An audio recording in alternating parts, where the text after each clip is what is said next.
تشریف لاتے ہیں فخر اسلام حضرت علامہ مولانا محمد ثاقب اقبال شامی صاحب. آپ ان کی آمد سے پہلے ان کے شایان نشان لگا. نعرہ تکبیر، نعرہ رسالت، نعرہ تحقیق، نعرہ حیدری، نعرہ غوثیہ، فیضان رضا، فیضان محدث عالم پاکستان.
الحمد لله رب العالمين والصلاة والسلام عليك يا صفوة الأنبياء والمرسلين. أما بعد فأعوذ بالله من الشيطان الرجيم. بسم الله الرحمن الرحيم. قال الله تبارك وتعالى في القرآن الكريم: يا أيها الذين آمنوا اتقوا الله وكونوا مع الصادقين. صدق الله العظيم وبلغنا رسوله النبي الكريم. وقد صدقت أنت يا سيدي يا سيدي يا سيدي يا مكي يا مدني يا عربي يا قرشي يا هاشمي، ويا سيدنا يا سيدنا يا سيدنا يا حبيبنا يا طبيبنا يا حبيب المصطفى المجتبى صلى الله عليه وآله وسلم. اللہ کے صدر احترام علماء کرام، مشائخ اعظام، حضرت قبلہ صاحبزادہ پیر فیض رسول صاحب حافظہ اللہ تعالی، اور وہ تمام علماء و مشائخ جو آج کی اس پرنور بزم میں تمام عاشقان مصطفیٰ صلی اللہ علیہ وآلہ وسلم کی رہنمائی فرما رہے ہیں. نوجوانان و نونہالان ملت اسلامیہ، میرے دوستو، بھائیوں، بزرگوں، السلام علیکم ورحمۃ اللہ وبرکاتہ. آج کی اس کانفرنس میں، عرس شریف کی بزم میں میری تیسری حاضری ہے. پہلی حاضری میں عقائد اہل سنت و جماعت پر اور عصری علوم کے حوالے سے چند باتیں کی تھیں. دوسری کانفرنس میں اولیاء کی شان اور دجالک فورسز، صہیونیت، زائنسٹ موومنٹس، فلسطین، اسرائیل اور the third temple of Solomon, یہود کی پلاننگ اور مسلمانوں کی ذمہ داریوں پر سیر حاصل گفتگو ہوئی تھی. ایک ایکرونیم، ایک مخفف دیا تھا، مدعی، میم دال عین یا. آپ کو یاد ہوگا ایک حضرت ابھی بتا رہے تھے کہ لوگ ایسے ایسے دعوے کر رہے ہیں، گویا کہ محسوس ہو رہا ہے کہ مہدی ہونے کا دعویٰ کریں گے. کچھ نام بھی بتایا ابھی انہوں نے.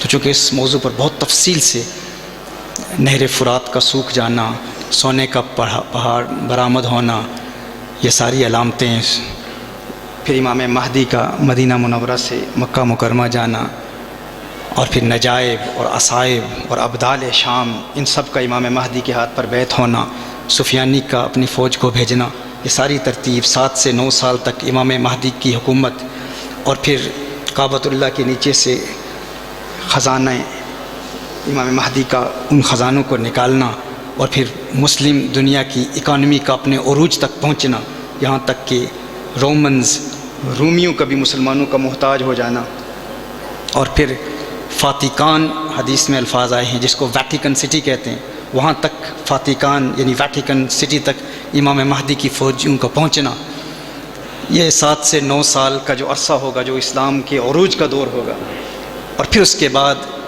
قسطنطینیہ تک امام مہدی کی فوجوں کا پہنچنا، پھر ایک فولس الارم کا آنا کہ دجال آ گیا ہے، اور پھر امام مہدی کا ملک شام جانا، پھر دجال کا یہودیہ کے مقام خراسان میں ایک علاقہ ہے یہودیہ جہاں سے دجالک فورسز آئیں گی، اور پھر امام مہدی کا مقابلہ، اور پھر الملحمۃ الکبریٰ کا پہلا دور، اس پر بھی 61 سالی کا زمانہ، وہ 3 سال جو آئیں گے اس پر بھی تفصیلی کلام ہوا تھا، اور آج وہ سارے واقعات ہم دیکھ رہے ہیں کہ ایگزیکٹلی جو باتیں گزشتہ کانفرنس میں بیان ہوئی تھی ان کی مینیفیسٹیشن کو آج ہم دیکھ رہے ہیں، اور دیکھ رہے ہیں کہ مسلمان، ہماری نوجوان نسل بھی کچھ ذہنی ارتباک کا شکار ہے، محسوس کر رہے ہیں کہ اب دجال آ جائے گا۔ دجال سے پہلے اگر آپ وہ ایکرونیم یاد رکھیں، میم سے مہدی، دال سے دجال، عین سے عیسیٰ، یہ سے یاجوج ماجوج، مدعی، تو امام مہدی پہلے آئیں گے، پھر امام مہدی کی علامتیں ہیں، ان علامتوں کا ظاہر ہونا ضروری ہے، اور پھر وہ بڑی معروف علامتیں، کوئی ایسی نہیں ہے کہ وہ چھپی ہوئی ہوں گی کہ کوئی بھی یہاں پاکستان میں کھڑا ہو کے کہے کہ میں مہدی ہوں۔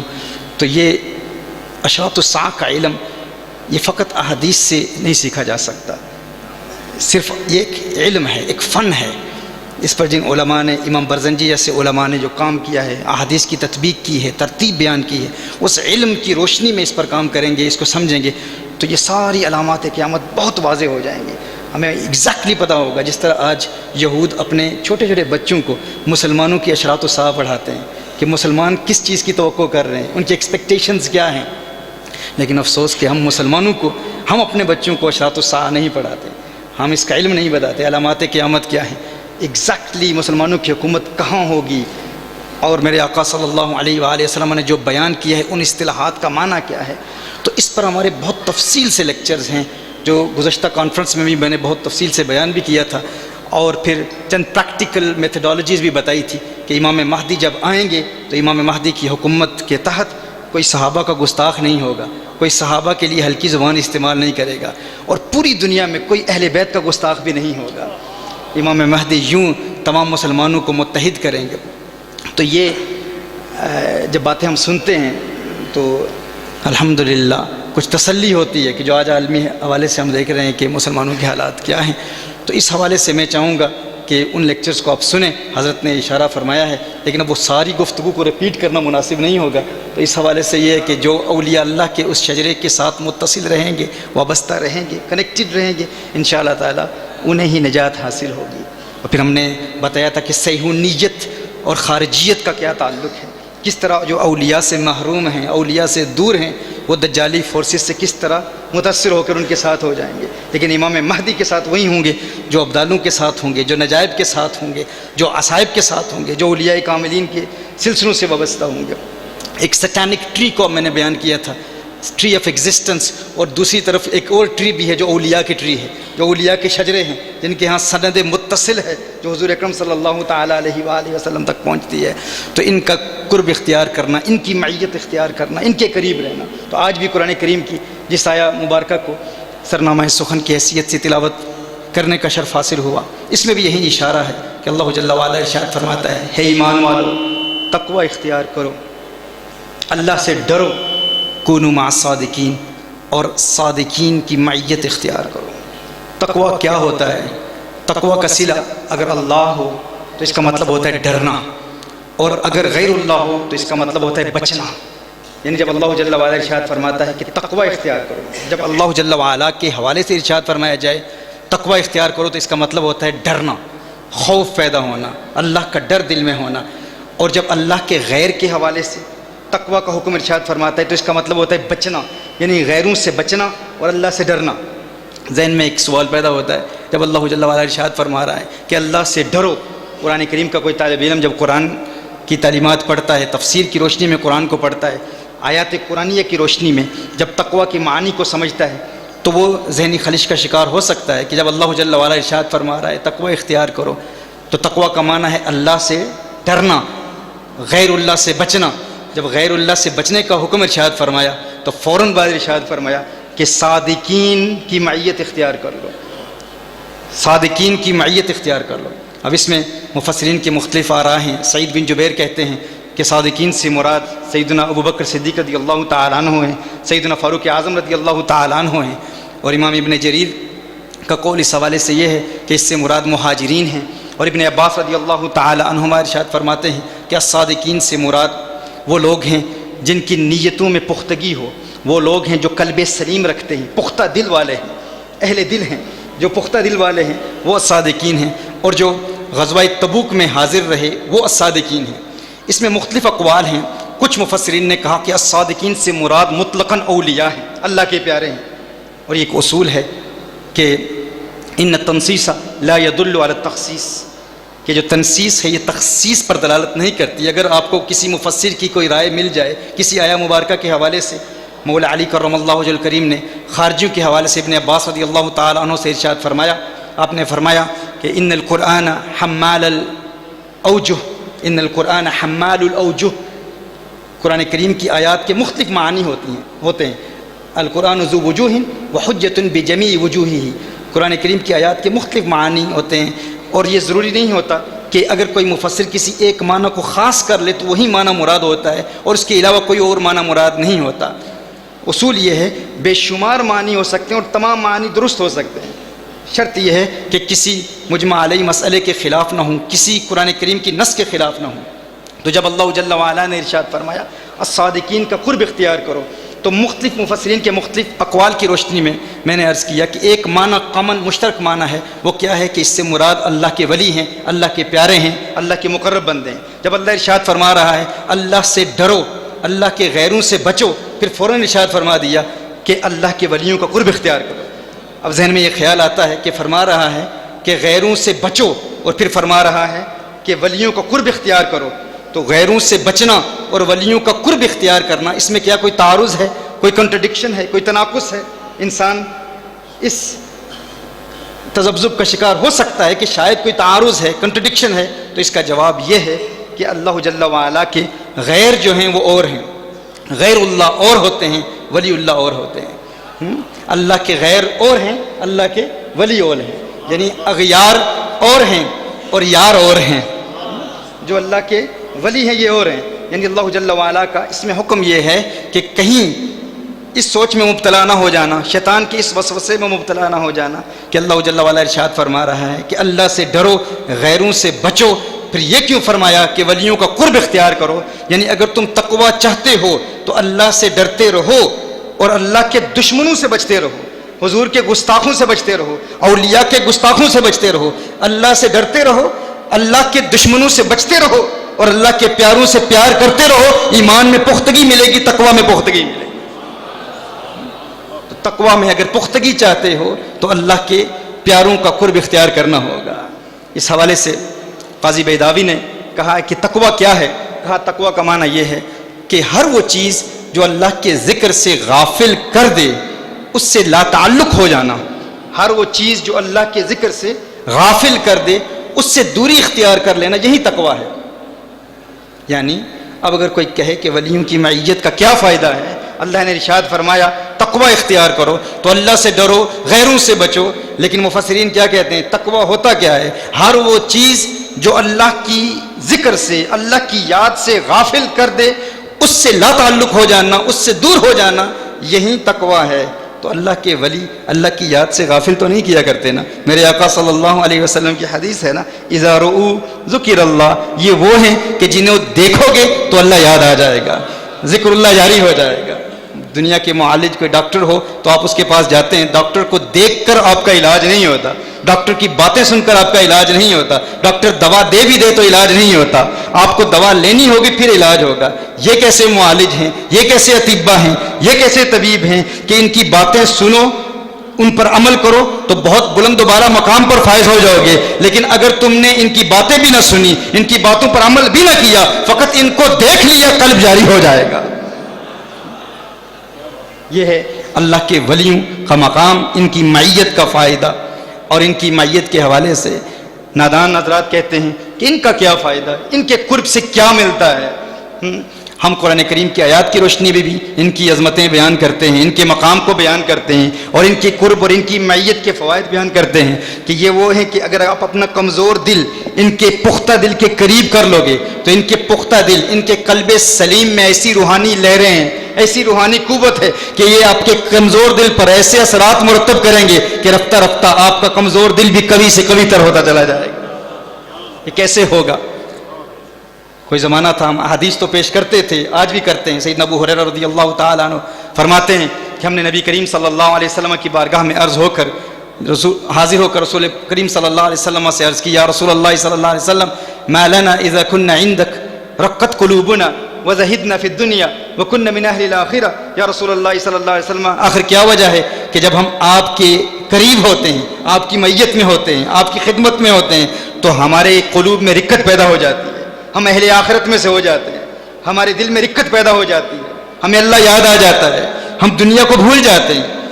یعنی حضور اکرم صلی اللہ علیہ وسلم کا قوی دل جب کوئی اپنا کمزور دل حضور کی بارگاہ میں لے کے جائے تو حضور کا دل ایسے اثرات مرتب کرتا ہے کہ وہ کمزور دل بھی قوی سے قوی تر ہوتا چلا جاتا ہے۔ یہ تو حدیث سے بھی ثابت ہے، لیکن کچھ نادان ان کے ذہن میں یہ بات آتی ہے کہ یہ باتیں لاجیکلی ہم پروو نہیں کر سکتے، یہ بابو کی باتیں ہیں۔ خواجہ معین الدین چشتی اجمیری نے فرما دیا، خواجہ نظام الدین اولیاء علیہ رحمہ نے ارشاد فرما دیا کہ اپنے دل کو ولی کے دل کے قریب کرو، پھر دیکھو اگر ولی کامل ہے تو آپ کے دل کی دنیا بدل جائے گی۔ لیکن ہم ان کی باتیں نہیں مانتے۔ اس حوالے سے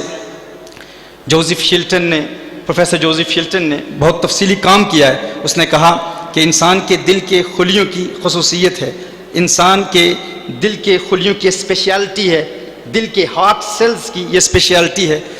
ہر چند کے انسانی ہارٹ سیلز کی کیمیکل کمپوزیشن دوسرے سیلز دوسرے خلیوں کی طرح ہی ہے، باقی جسم کے اعضاء کے جتنے بھی خلیے ہیں ان کی طرح ہے، لیکن ایک خصوصیت انسان کے دل کے خلیوں کی یہ ہے کہ انسان کے ہارٹ سیلز کو اگر آپ لیبارٹری میں سلائڈ پر رکھیں اور مائکروسکوپ کے ذریعے دیکھیں تو انسان کے دل کا خلیہ دھڑکے گا، اس کی جنبش، اس کی لرزش، اس کی دھڑکن، اس کے دھڑکنے کے عمل کو آپ دیکھیں گے، وہ دھڑکے گا، کچھ دیر کے لیے دھڑکے گا، لیکن اس کے بعد اس کی وہ موومنٹ، اس کی وہ جنبش وہ ختم ہو جائے گی، اور رفتہ رفتہ آپ دیکھیں گے کہ اس کی وہ رفتار وہ کمزور پڑ جائے گی اور اس کی موت واقع ہو جائے گی۔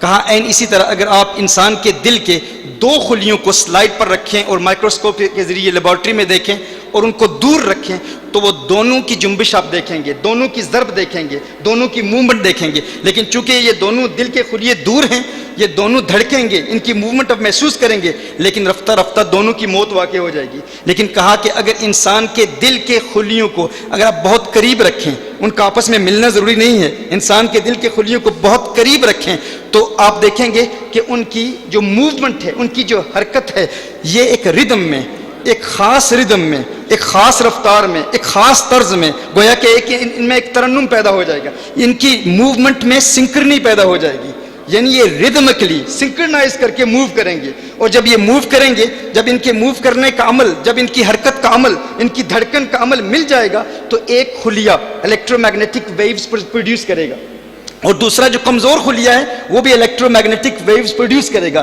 اور ان کے الیکٹرو میگنیٹک ویوز جب آپس میں ملیں گی تو آپ دیکھیں گے اس قوی خلیے کا اثر اس کمزور خلیے پر ایسا ہوگا کہ وہ کمزور خلیہ اگر اکیلا ہوتا، تنہا ہوتا، اس قوی خلیے سے دور ہوتا تو اس کی دھڑکن موومنٹ کے بعد اس کی موت واقع ہو جاتی، لیکن وہ قوی خلیہ ایسے اثرات مرتب کرے گا کہ وہ جو کمزور خلیہ ہے اس کی بھی موت واقع نہیں ہوگی، وہ دونوں زندہ رہیں۔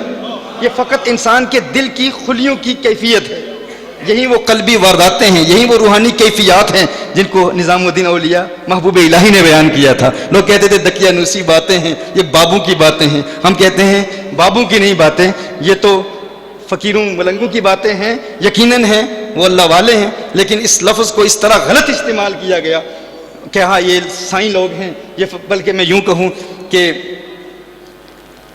سائیں کا اگر انگلش میں اگر آپ ایس جمع والا لگا لیں تو سائیں کے آگے ایس لگا لیں تو سائنس بن جاتا ہے۔ یہ سائنس کی باتیں نہیں ہیں، یہ اب سائنس کی باتیں بھی ہیں۔ ہاں تو سائنس کی نہیں سنتے تو سائنس کی سن لو، بھائی بابوں کی نہیں سنتے تو کتابوں کی سن لو، تو کتابوں میں بھی یہ ذکر ہے، یہ تو سائنسدان بھی کہتے ہیں، یہ تو قرآن بھی کہتا ہے، یہ حضور اکرم صلی اللہ علیہ وسلم کی احادیث سے بھی ثابت ہے۔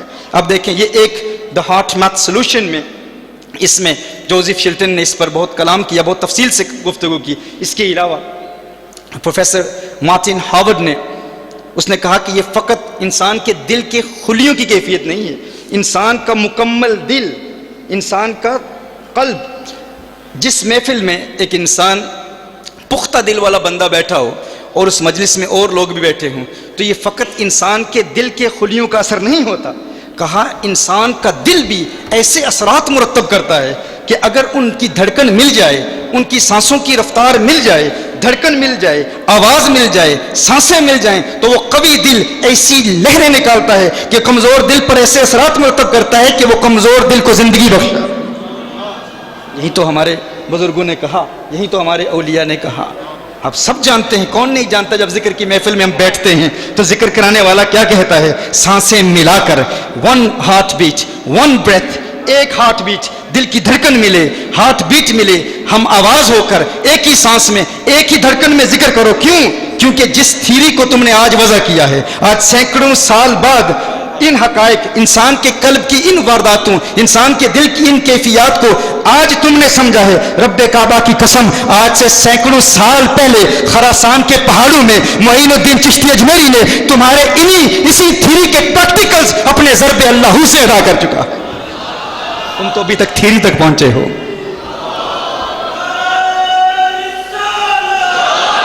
ان کے پریکٹیکلز، ہمارے مشائخ، ان کی پریکٹیکل امپلیمنٹیشن بہت پہلے ہو چکی ہے. میں پڑھ رہا تھا ابھی آتے ہوئے حضرت کی سوانح عمری کے حوالے سے ڈاکٹر عثمان صدیقی صاحب کی تحریر پڑھ رہا تھا کہ حضرت کی بارگاہ میں یہ بہت وقت انہوں نے گزارا حضرت کی خدمت میں، کہ حضرت کی نظروں کی حیا کا عالم یہ تھا کہ نظریں جھکا کے بات کرتے تھے. یہاں تک کہ جب گلیوں بازاروں میں چلتے اور اگر حضرت کی نظر کے دائرے میں کوئی برقع آ جاتا، کوئی خاتون آ جاتی، تو حضرت راستہ بدل لیتے تھے. حضرت سیدنا الشیخ فضل رسول حیدر رضوی رحمہ اللہ راستہ بدل لیتے تھے اور کہا کہ ان کی خدمت میں میں رہا، لیکن میں نے محسوس کیا کہ وہ یہاں ہوتے تھے، میں امریکہ میں ہوتا تھا. وہ لائل پور میں، فیصل آباد میں ہوتے تھے، میں امریکہ میں ہوتا تھا. کچھ وقت ان کی خدمت میں رہا، ان کے قریب رہا، ان کی میت میں رہا، لیکن ان کے قوی دل نے میرے کمزور دل پر ایسے اثرات مرتب کیے کہ میں خود محسوس کرنے لگا کہ میں ظاہری طور پر، جسمانی طور پر تو بہت دور ہوں، لیکن امریکہ کی گلیوں میں ڈاکٹر عثمان صدیقی کہتا ہے میں خود محسوس کرتا کہ میرے سامنے کوئی لڑکی آ جاتی تو میں بھی راستہ بدل لیا کرتا تھا. کیسے ہوتا ہے؟ یہی وہ اثرات ہیں انسان کے دل کے. قوی دل والا شخص کمزور دل پر ایسے اثرات مرتب کرتا ہے کہ پھر وہ کمزور دل بھی رفتہ رفتہ قوی سے قوی تر ہو جاتا ہے. یہ اللہ کے ولیوں کا اثر ہے، یہ اللہ کے ولی کی نگاہ کا اثر ہے، ان کے قوی قلب کا اثر ہے. اور پھر دیکھیں، یہ فقط دل کی کیفیت اس وقت ظاہر نہیں ہوتی جب انسان دنیا میں موجود ہوتا ہے، یہاں تک کہ جب بچہ ماں کے پیٹ میں ہوتا ہے، رحم مادر میں ہوتا ہے. Fetal reactions to sound, doctor Brent J نے انسان کی حیات جو ماں کے پیٹ میں ہے اس کے حوالے سے کلام کیا. کہا کہ 4.5 ہفتے کی عمر جب بچے کی ہو جاتی ہے ماں کے پیٹ میں، تو اس کا آڈیٹوری سسٹم، اس بچے کی قوت سماعت بحال ہو جاتی ہے اور بچہ ماں کی آوازیں سنتا ہے. اور سب سے زیادہ جو ماں کی آواز سنتا ہے وہ دل کی دھڑکن سنتا ہے. یعنی 4.5 سال جب بچے کی عمر ہوتی ہے تو بچہ 4.5 ہفتے جب بچے کی عمر ہوتی ہے تو اس کی قوت سماعت بحال ہو جاتی ہے، یعنی وہ سن سکتا ہے، اس کو آوازیں آتی ہیں. اور سب سے بلند آواز جو سنتا ہے وہ ماں کے دل کی دھڑکن ہے. کہا ماں کے دل کی دھڑکن کا اس کے دل کی دھڑکن پر رفتہ رفتہ ایسا اثر قائم ہوتا ہے کہ اس کی عادتیں، اس کا کردار، اس کی اخلاقیات، اس کا مزاج، اس کی نفسیات اس کی ماں کی نفسیات کی طرح ہوتی چلی جاتی ہیں. یعنی یہ بچے کی عادتیں جو ماں کی عادتوں کی طرح ہوتی ہیں، ماں کی عادات کی طرح ہوتی ہیں. کہا کیوں ہوتی ہیں؟ کہا اس لیے کہ ماں کی دل کی دھڑکن ماں کے پیٹ میں سن رہا ہوتا ہے. اور ایک بہت ہی اہم بات اہل عشق کے لیے ہے، اہل محبت کے لیے ہے. کہا کہ ماں جو باتیں کر رہی ہوتی ہے دنیا میں، اپنے خامن سے بات کر رہی ہو، اپنے والدین سے بات کر رہی ہو، سسر سے بات کر رہی ہو، کوئی بھی بات کر رہی ہو، اگر ایک خاص طرز میں بات کرے، ترنم میں، ایک خاص ردم میں، تو وہ بچہ ماں کے پیٹ میں اسے وہ باتیں، وہ آوازیں ازبر بھی ہو سکتی ہیں. کیا سامنے اب میں کیا عرض کر رہا ہوں. تو نے کہا دقیانوسی باتیں ہیں, عبد القادر جیلانی حافظ قرآن کیسے ہے؟ میں کہتا ہوں ہاں, جو بچہ ماں کے پیٹ میں ماں سے بالی ووڈ کے سانگ سنے, اس میں یہ اثرات مرتب نہیں ہو سکتے, اس میں یہ نتائج نہیں مل سکتے. لیکن جس بیٹے کی ماں قرآن کی قاریہ ہو, حافظہ ہو, اور جب وہ امید سے ہو قرآن کی تلاوت کرے, جب بیٹا دنیا میں آتا ہے تو حافظ قرآن ہوتا ہے, اور لوگ اسے پھر غوث اعظم کے نام سے پکارتے ہیں.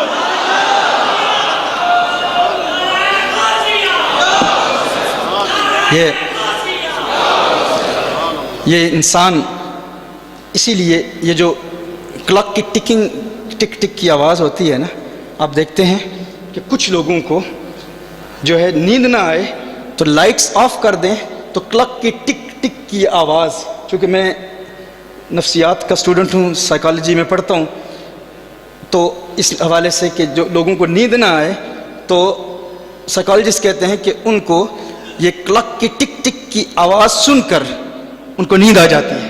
کہا کیوں, اس کا کیا اثر ہے؟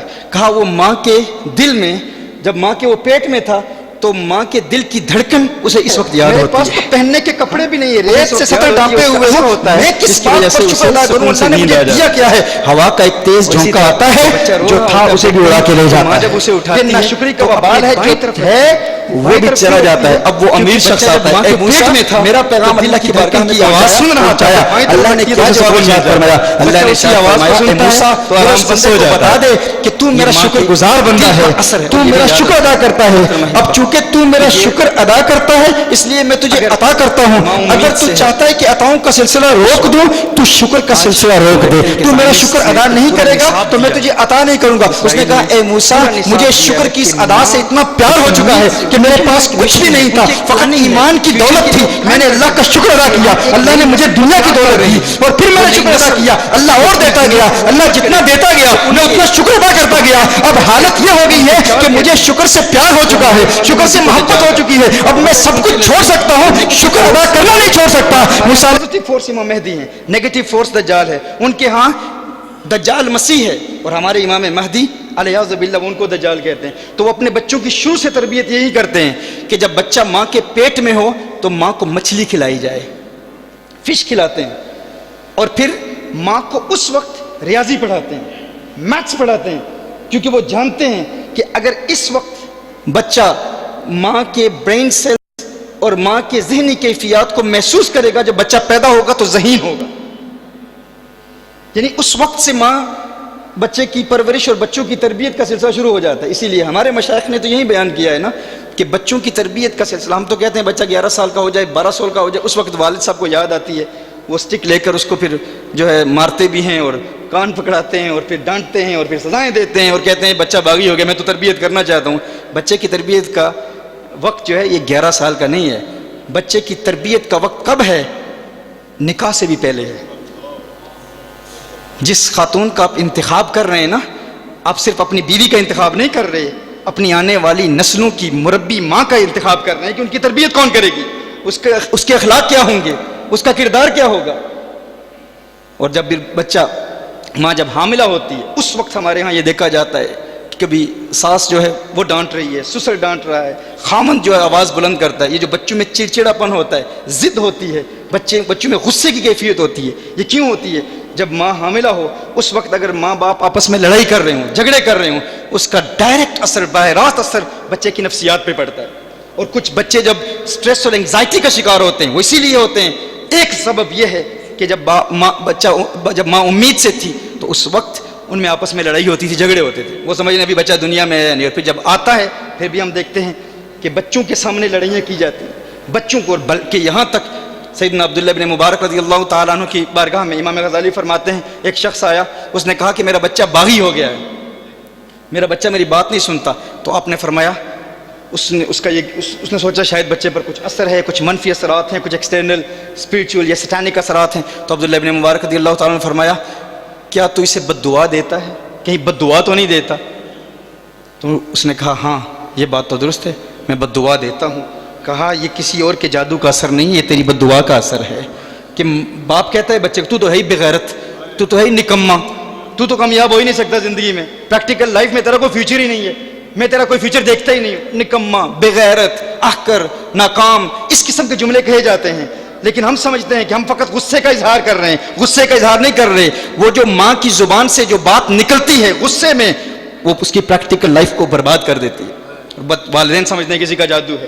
تو ہرگز بچے کو بد دعا نہ دیا کریں. کچھ بھی بچے کو کہیں پلاننگ کے ساتھ. ماں باپ علیحدہ کمرے میں بیٹھ کے اگر بچہ بات نہیں مانتا، اگر آپ کی اطاعت نہیں کرتا، تو کوالٹی ٹائم کے ساتھ خاص ٹائم نکال کر پلان کریں کہ ایگزیکٹلی بچے کی نفسیات کیا ہیں، بچے کی ترجیحات کیا ہیں. ماں باپ بیٹھ کے پھر فیصلہ کریں اور بچے کی تربیت کریں. کیونکہ وہ، اور یہ صرف جس طرح میں کہہ رہا تھا کہ ماں کا اثر، ماں کی زندگی کا اثر اس بچے کی زندگی پر ہوتا ہے. اور یہ بھی دیکھ لیں، یہ صرف ایسا نہیں ہے، بلکہ یہاں یہ بھی کہوں کہ اگر ماں کے پیٹ میں بچہ ہے، 9 مہینے بچہ ماں کے پیٹ میں رہتا ہے، تو ماں کے قلب کے قریب بچے کا قلب ہوتا ہے، ماں کے دل کے قریب بچے کا دل ہوتا ہے، بچے کا قلب ہوتا ہے. تو جو بچہ اپنے دل کو 9 مہینے کے لیے ماں کے پیٹ میں اپنی ماں کے دل کے قریب رکھتا ہے، جب دنیا میں آتا ہے تو اس کی یہ دنیا، اس کی یہ زندگی ماں کی زندگی کی طرح ہو جاتی ہے. جو بچہ اپنے قلب کو، اپنے کمزور دل کو اپنے ماں کے دل کے قریب رکھتا ہے، جب اس دنیا میں آتا ہے تو اس کی زندگی اس کی ماں کی زندگی کی طرح ہو جاتی ہے. اور جو مرید اپنے مرشد کامل کے دل کے قریب اپنا دل اس دنیا میں رکھتا ہے تو پھر اس دنیا میں اس کی زندگی اپنے مرشد کے ساتھ ہوتی ہے، اپنے مرشد کے ساتھ ہوتی ہے. مرشد جنت میں ہے تو پھر مرید بھی جنت میں ہے، کیونکہ وہ دل کے اثرات ہوتے ہیں، دل کا اثر ہوتا ہے. تو اس حوالے سے بہت ضروری ہے ہمارے لیے محترمہ احبہ، اپنے بچوں کے لیے ہمارے اولیاء، ہمارے مشائخ، جس طرح ڈاکٹر صاحب بتا رہے تھے کہ حضرت کی فکر امت کی فکر تھی، امت کے فیوچر کے حوالے سے ہم نے اپنی آنے والی نسلوں کی تربیت کرنی ہے. اور تربیت کے لیے یاد رکھیں، آپ نے دیکھنا ہے کہ آپ کے بچوں کی معیت، آپ کے بچوں کا قرب، ان کی صحبت کن کے ساتھ ہے، وہ کن کے ساتھ وقت گزارتے ہیں. اور سب سے بڑا the worst baby sitter، جو سب سے دشمن آپ کے بچوں کی پرورش کرنے والا بیبی سٹر ہے، وہ آج کے دور میں یہ فون ہے، موبائل فون. یہ سب سے خطرناک بیبی سٹر ہے. یہ بہت اہم ہے ہمارے لیے اس بات کو سمجھنا کہ ہم، ماں کام کر رہی ہے کچن میں اور بچہ رو رہا ہے. شاید یہاں پر یہ فتنے نہ آئے ہوں ابھی تک، شاید فیصل آباد میں آپ کے بچے ٹیلی فون کی وجہ سے گیمز اور موویز اور ٹک ٹاک اور پھر فیس بک اور انسٹاگرام کی وجہ سے شاید ابھی اتنا نقصان نہ پہنچا ہو. لیکن ابھی آپ دیکھیں گے جس طرح ہم نے پہلے بتایا تھا، ابھی کراچی میں گیا ہوں، اس سے قبل گیا ہوں، ابھی جا رہا ہوں لاہور میں، اسلام آباد میں الحاد اتنی تیزی سے پھیل رہا ہے، ایتھیزم اتنی تیزی سے پھیل رہا ہے. پہلے تو الحاد اور ایتھیزم کو پھیلانے کے لیے یہ پلاننگ تھی، پہلے تو فحاشی تھی، عریانی تھی، اس قسم کی وجہ سے ہم تنگ تھے. اب ڈائریکٹلی ہمارے بچوں کی تربیت اس طرح کی جا رہی ہے کہ اللہ کا وجود ہی نہیں ہے، اللہ کے وجود کا انکار کیا جا رہا ہے. اور یہاں اسلام آباد میں، لاہور میں، کراچی میں الومناٹی، فری میسنری، سیٹنسٹ موومنٹس، اور بڑے فخر سے کہا جا رہا ہے کہ ہم شیطان کی پوجا کرتے ہیں، شیطان کی عبادت کی جاتی ہے. ایسی سیکرٹ سوسائٹیز بنی ہوئی ہیں، بلکہ اب تو وہ سیکرٹ بھی نہیں رہی. ہماری ان سے میٹنگز ہوتی ہیں، ڈسکشنز ہوتی ہیں، ہم حیران ہوتے ہیں. نام عبد الرحمن ہے اور اللہ کے وجود کا منکر ہے، نام عبداللہ ہے اور اللہ کے وجود کا منکر ہے. اور اب جو ان کی پلاننگ ہے، سب سے بڑی پلاننگ وہ یہ ہے کہ چھوٹے بچوں کو برین واش کرنے کے لیے، چھوٹے بچوں کو برین واش کرنے کے لیے اس فون کا استعمال کیا جائے گا، ان گیجٹس کا، ان سمارٹ فونز کا استعمال کیا جائے گا. لیکن والدین جانتے نہیں، وہ سوچتے نہیں کہ ماں کہہ رہی ہے کہ میں کچن میں کام کر رہی ہوں، اب یہ تنگ کر رہا ہے، پریشان کر رہا ہے. والد صاحب پورا دن کام سے واپس آئیں، اب وہ نیوز دیکھ رہے ہیں. بچہ چاہتا ہے کہ باپ سے بات کرنا چاہے، کچھ گفتگو کرنا چاہے. یاد رکھیں 11 سال کی عمر سے پہلے بچے کا ہیرو اس کا باپ ہوتا ہے. بچہ اپنے باپ کو متاثر کرنا چاہتا ہے. قرآن کریم میں جہاں بھی بچوں کی تربیت کا ذکر ہوا ہے، اللہ نے جہاں حکم ارشاد فرمایا ہے، وہاں مخاطب باپ ہے، ماں نہیں ہے. یعنی بچوں کی پرورش کا حکم اللہ جل وعلا نے قرآن کریم میں جہاں ارشاد فرمایا وہاں باپ کو مخاطب کیا. مائیں تو ویسے بھی ان کی ذمہ داری ہے، وہ گھر میں انہوں نے تربیت کرنی ہے، لیکن سب سے بڑی رسپانسبلٹی باپ کی ہے. بچے کا رول ماڈل اس کا باپ ہوتا ہے، وہ اپنے باپ کو دیکھتا ہے، اپنے والد کو دیکھتا ہے. آپ دیکھیں گے کہ بچہ جب 4 سال کا ہے، 5 سال کا ہے، 6 سال کا ہے، وہ اپنے باپ کو متاثر کرنے کی کوشش کرتا ہے، اس کو خوش کرنے کی کوشش کرتا ہے. وہ بتاتا ہے کہ میں نے آج اسکول میں یہ کام کیا، میں نے آج یہ ہوم ورک کیا، میں نے آج فلاں سے بات کی. وہ اپنے باپ کو خوش کرنے کے لیے، متاثر کرنے کے لیے مختلف باتیں کرتا ہے، لیکن والد صاحب کہہ رہے ہیں وہ میں نے دیکھنا ہے کہ پولیٹیکلی کیا ہو رہا ہے، فوج کیا کر رہی ہے، پولیٹیشنز کیا کر رہے ہیں، پاکستان کرکٹ میچ جیتا ہے یا ہارا ہے، مجھے ارے تو آ ادھر اس کو دیکھ، اس کو سنبھال، بیوی کو بلاتا ہے کہ تو سنبھال، یہ شکر کی کیفیت، پورا دن میں کام کر کے ہر وقت گھر میں آیا روز یہ مجھے بنا رہا ہے، لیکن جو ہی بچے کی عمر ادا کرنا اور یہ عادت اپنی آنے والی نسلوں کی طرف منتقل کریں، اپنی اولاد کی طرف منتقل کریں، اب بچے کا ہیرو اس کا باپ نہیں ہے، سکھائیں کہ وہ شکر ادا کرے، کوئی اسکول میں بتائیں چھوٹی چھوٹی نعمتوں پر، کھانا کھاتے ہوئے بھی روک لیں، کہیں کوئی دنیا کی منہ میں جانے سے قبل ان کو متاثر کرنے کی کوشش کرے گا، شکر ادا کرو۔ 12-13 سال کے بچے کے پاس آ کے بیٹھ کے بات کریں گے، بندے بھی بنیں گے، ان کی آنے والی زندگی میں بھی اللہ جل وعلا برکتیں عطا فرمائے گا۔ تو میں عرض کر رہا تھا بچے کی نوعیت کا کیا اثر ہوتا ہے، اللہ کے ولیوں کے قرب کا فائدہ کیا ہوتا ہے، ایک تو یہ ہے فرمایا ایمان کہ ہم کوالٹی ٹائم اپنی اولاد کو دیں، بعد اللہ کے ولیوں کی قربتیں، اس قرب کا فائدہ کیا ہے،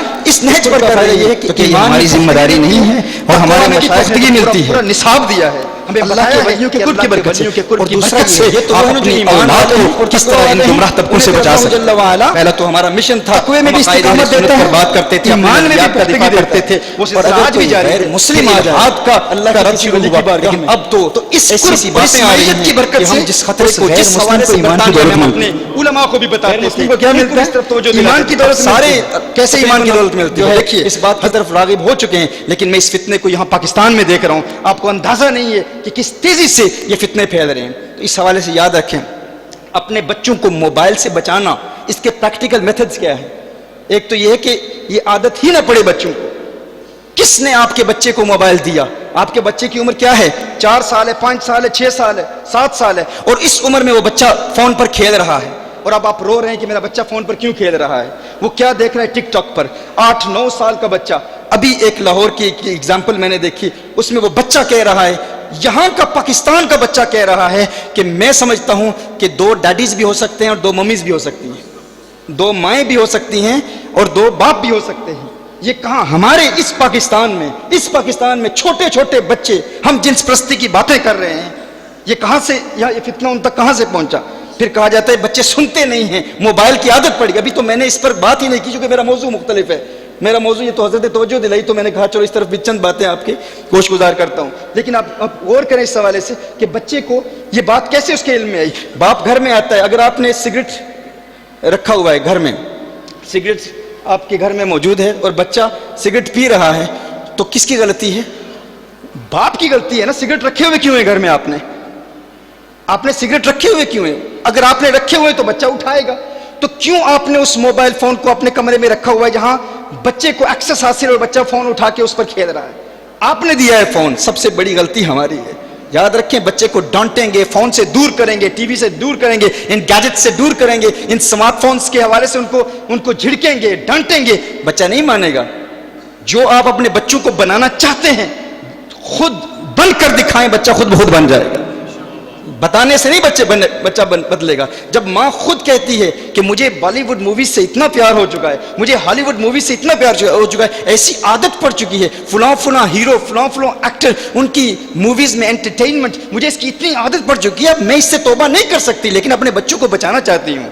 تو کیسے بچائے گی بچوں کو جب بچے کو تو کہہ رہی ہے کہ یہ غلط ہے، یہ تیرا مستقبل برباد کر دے گا، یہ ٹی وی، یہ موویز۔ ہم بچ سکتی ہیں، ہم نے بڑے گناہ نہیں کیے، لیکن صرف انٹرٹینمنٹ کے لیے، صرف ٹائم پاس کرنے کے لیے ہم یہ موویز دیکھ رہی ہیں یا یہ ڈرامز دیکھ رہی ہیں۔ مائیں کہتی ہیں، والدین کہتے ہیں اور سمجھتے ہیں کہ بچوں کو دور رکھیں گے، نہیں، وہ بچہ انتہائی ذہین ہوتا ہے۔ آپ سمجھتے ہیں کہ بچہ دیکھ نہیں رہا، جب آپ اسی کمرے میں ماں لیٹی ہوئی ہے، بچہ بھی لیٹا ہوا ہے، بچہ ماں سن رہی ہے کہ بچہ سویا ہوا ہے، لیکن ماں کمبل اوڑے جو ہے موبائل فون نیچے، اور بچہ دیکھ رہا ہے کہ اندر کمبل کے نیچے علم کا چراغ روشن ہے، اور پھر ماں کمبل اٹھاتی ہے، موویز دیکھ رہی ہے، ٹک ٹاک دیکھ رہی ہے، فیس بک پر ہے، اور پھر بیٹا باہر سے دیکھ رہا ہے، پھر ماں اسے کہتی ہے سو جا۔ اس بیٹے پر کیا اثر ہوگا؟ وہ بیٹا تنہائی میں پھر وہی کام کرے گا جو اس کا باپ کر رہا ہے، جو اس کی ماں کر رہی ہے۔ تو اس سے بچنے کے لیے سب سے اہم طریقہ، سب سے پہلے ایک ٹپ آپ کو دیتا ہوں، میری اس حوالے سے 10 ٹپس ہیں کہ جن بچوں کو موبائل فون کی عادت پڑ گئی ہے، ان کو موبائل فونز کی اس عادت سے چھڑانے کا طریقہ کیا ہے۔ ایک طریقہ یہ یاد رکھیں کہ اگر ان کو عادت پڑ گئی ہے تو انہیں کہیں کہ اسکرین ٹائم آپ ارن کریں، اسکرین ٹائم آپ خریدیں۔ بچے کو کہیں کہ اگر تو نے مثال کے طور پر حضور اکرم صلی اللہ علیہ وسلم کی سیرت کا مطالعہ کیا تو میں تجھے 1 سٹار دوں گا. بچوں کو سٹار سے بڑی محبت ہوتی ہے. اسکولز میں بھی ہوتا ہے نا, 1 سٹار دیا جاتا ہے, 2 سٹار دیے جاتے ہیں. اگر تو نے 5 سٹار حاصل کر لیے تو تو 15 منٹ کے لیے موبائل فون استعمال کر سکتا ہے. اگر تو نے اتنا قرآن حفظ کر لیا, حضور کی سیرت کے واقعات سیکھ لیے, اگر تو نے دین اسلام کے فقہ کے اتنے مسائل سیکھ لیے, یا کوئی بھی ڈیولپمنٹ آپ چاہتے ہیں بچے میں کہ بچہ فلاں اعتبار سے کمزور ہے, فلاں علم کے اعتبار سے کمزور ہے, ہوم ورک کے اعتبار سے کمزور ہے, اسکول کی تعلیم کے حوالے سے کمزور ہے, یا بچہ غصہ کرتا ہے, یا بچہ فاؤل لینگویج یوز کرتا ہے, گالیاں دیتا ہے, اگر تو نے گالیاں دی تو تیرے سٹار ختم. اور اگر پورا دن تو حضور اکرم صلی اللہ علیہ وسلم کی بارگاہ میں درود و سلام کے گجرے نچھاور کرتا رہا تو ایک دن میں تجھے 5 سٹارز دوں گا, ایک دن میں تجھے 5 سٹارز دوں گی. جو ماں جب بچے کو کہتی ہے کہ اسمارٹ فونز یا اسکرین ٹائم تو خرید, تو پھر بچہ اس کو اپنا پیشن بنا لیتا ہے. اس کا فائدہ کیا ہوتا ہے کہ بچہ پھر ڈیولپ ہو رہا ہوتا ہے. آپ بہت سارے گھر کے کام کرا سکتے ہیں, کیونکہ بچوں کو کچھ والدین ہوتے ہیں وہ بچوں سے کہتے ہیں تو نے یہ کام نہیں کرنا, کام ہم نے کرنا ہے. بچوں کو کام کرنے کی عادت ڈالیں, یہ ہمارا فرض ہے, والدین کا فرض ہے. والدین بچوں کو سکھائیں, کوالٹی ٹائم دیں, گھر کے کام بھی بچوں سے کرائیں.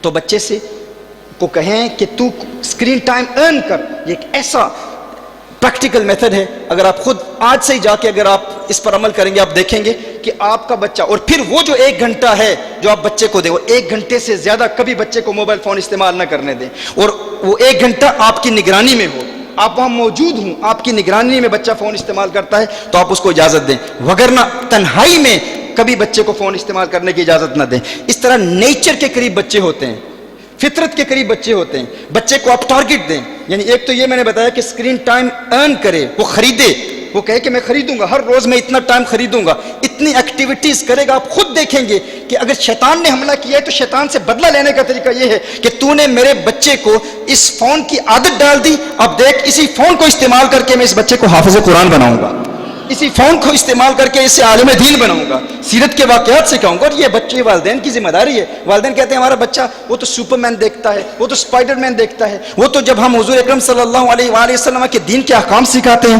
حفظ قرآن کے احکام سکھاتے ہیں تو بچہ توجہ ہی نہیں کرتا. لیکن جب باپ خود حضور اکرم صلی اللہ علیہ وسلم کی سیرت کے واقعات جانے گا, پڑھے گا, سیکھے گا, اور ہر روز سونے سے قبل والد اپنے بچے کو کوالٹی ٹائم دے گا اور بتائے گا یہ جو سپر مین تو دیکھ رہا ہے, جو آسمان میں پرواز کر رہا ہے, یہ جو اسپائڈر مین تو دیکھ رہا ہے, یہ تو فکشنز ہیں, یہ ریالٹیز نہیں ہے. آج تجھے اس ذات سے متعارف کراؤں جو شب معراج آسمان میں حقیقتاً پرواز کر رہے ہیں.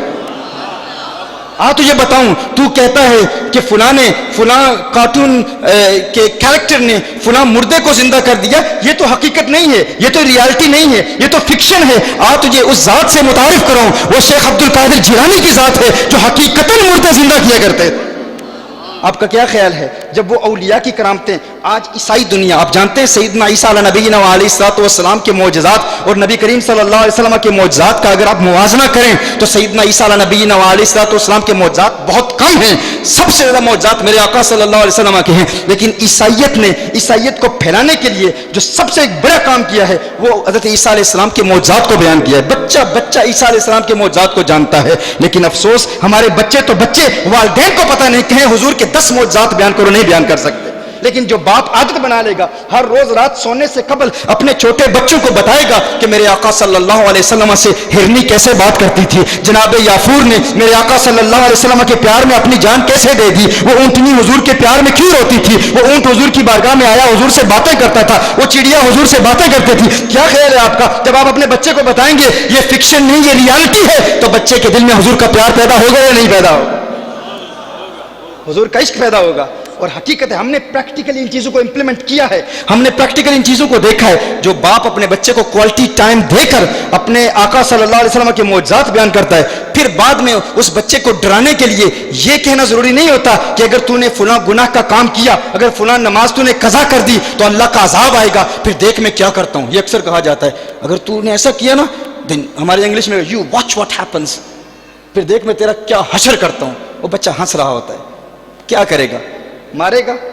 تھوڑا سا 12-13 سال کا بچہ ہو جاتا ہے, تکڑا ہو جاتا ہے, باپ کی قد کی طرح اس کا قد ہو جاتا ہے, پھر وہ عادی ہو جاتا ہے, وہ ڈھیٹ ہو جاتا ہے, وہ کہتا ہے اتنا ہی کرے گا نا, شروع سے سن رہا ہوں, مارے گا, پٹائی کرے گا, تو دیکھ میں تیرا کی حشر کرنا.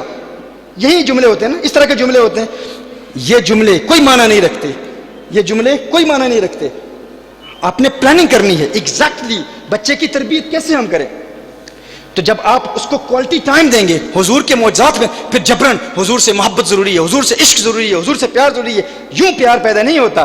جب وہ ایک کورے کاغذ کی طرح ہے بچہ، آپ کے پاس ہے، آپ کی پرورش میں ہے، آپ کی زیر نگرانی ہے، اور اس کاغذ پر جو کچھ آپ لکھیں گے وہ اس کے لوہے دل پر نقش ہو جائے گا. ہمیشہ ہمیشہ اس کی زندگی میں وہ باتیں رہیں گی. لیکن وہ کب ہے؟ جب کم عمر ہے بچہ، چھوٹی عمر کا بچہ ہے. 2-3 سال کی عمر کے بچے کو، یہ جو ینگ پیرنٹس ہیں نا، ینگ والدین ہیں، 2-3 سال کی عمر کے بچے کو آپ حضور اکرم صلی اللہ علیہ وسلم کے معجزات سکھائیں، خود بھی پڑھیں اور اپنے بچوں کو معجزات بتائیں. انہیں حضور سے پیار ہو جائے گا. پھر جب بچہ نماز قضا کرے گا نا، پھر جب بچہ آپ کی اطاعت نہیں کرے گا، آپ کو پھر یہ کہنے کی ضرورت پیش نہیں آئے گی کہ اگر تو نے میری بات نہ مانی تو میں تجھے ماروں گا. نہیں، یہ کہنے کی ضرورت ہی پیش نہیں آئے گی. صرف اتنا کہنا پڑے گا، اگر تو نے میری نافرمانی کی نا تو آسمانوں میں پرواز کرنے والے آقا تجھ سے ناراض ہو جائیں گے. وہ کہے گا وہ ناراض ہو جائیں گے، میں سب کچھ برداشت کر سکتا ہوں لیکن ان کی ناراضگی برداشت نہیں کر سکتا. اسے حضور سے پیار ہو جائے گا. وہ حضور اکرم صلی اللہ علیہ وسلم کو ناراض نہیں دیکھنا چاہتا. بتائیں گے غوث اعظم ناراض ہو جائیں گے، خواجہ غریب نواز ناراض ہو جائیں گے. لیکن اس کے لیے کوالٹی ٹائم دینا یہ بہت ضروری ہے. بچپن میں کوالٹی ٹائم دینا بہت ضروری ہے. تو یہ چند باتیں تھیں. اس کے علاوہ بھی موبائل فون کے حوالے سے میرے تفصیلی لیکچرز ہیں، وہ آپ سنیں کہ بچوں کو موبائل کی عادت ختم کرنے کا پریکٹیکل طریقہ کیا ہے. میں عرض کر رہا تھا. اور اس کے علاوہ اب چونکہ یہ بات چل پڑی ہے تو اسی پر 2-4 اور باتیں کر لوں. بچوں کو خوش رکھا کریں. بچوں کو خوش رکھنا، امام غزالی فرماتے ہیں کہ جنت میں ایک مقام ہے جسے الفرح کہتے ہیں، خوشی کی جگہ.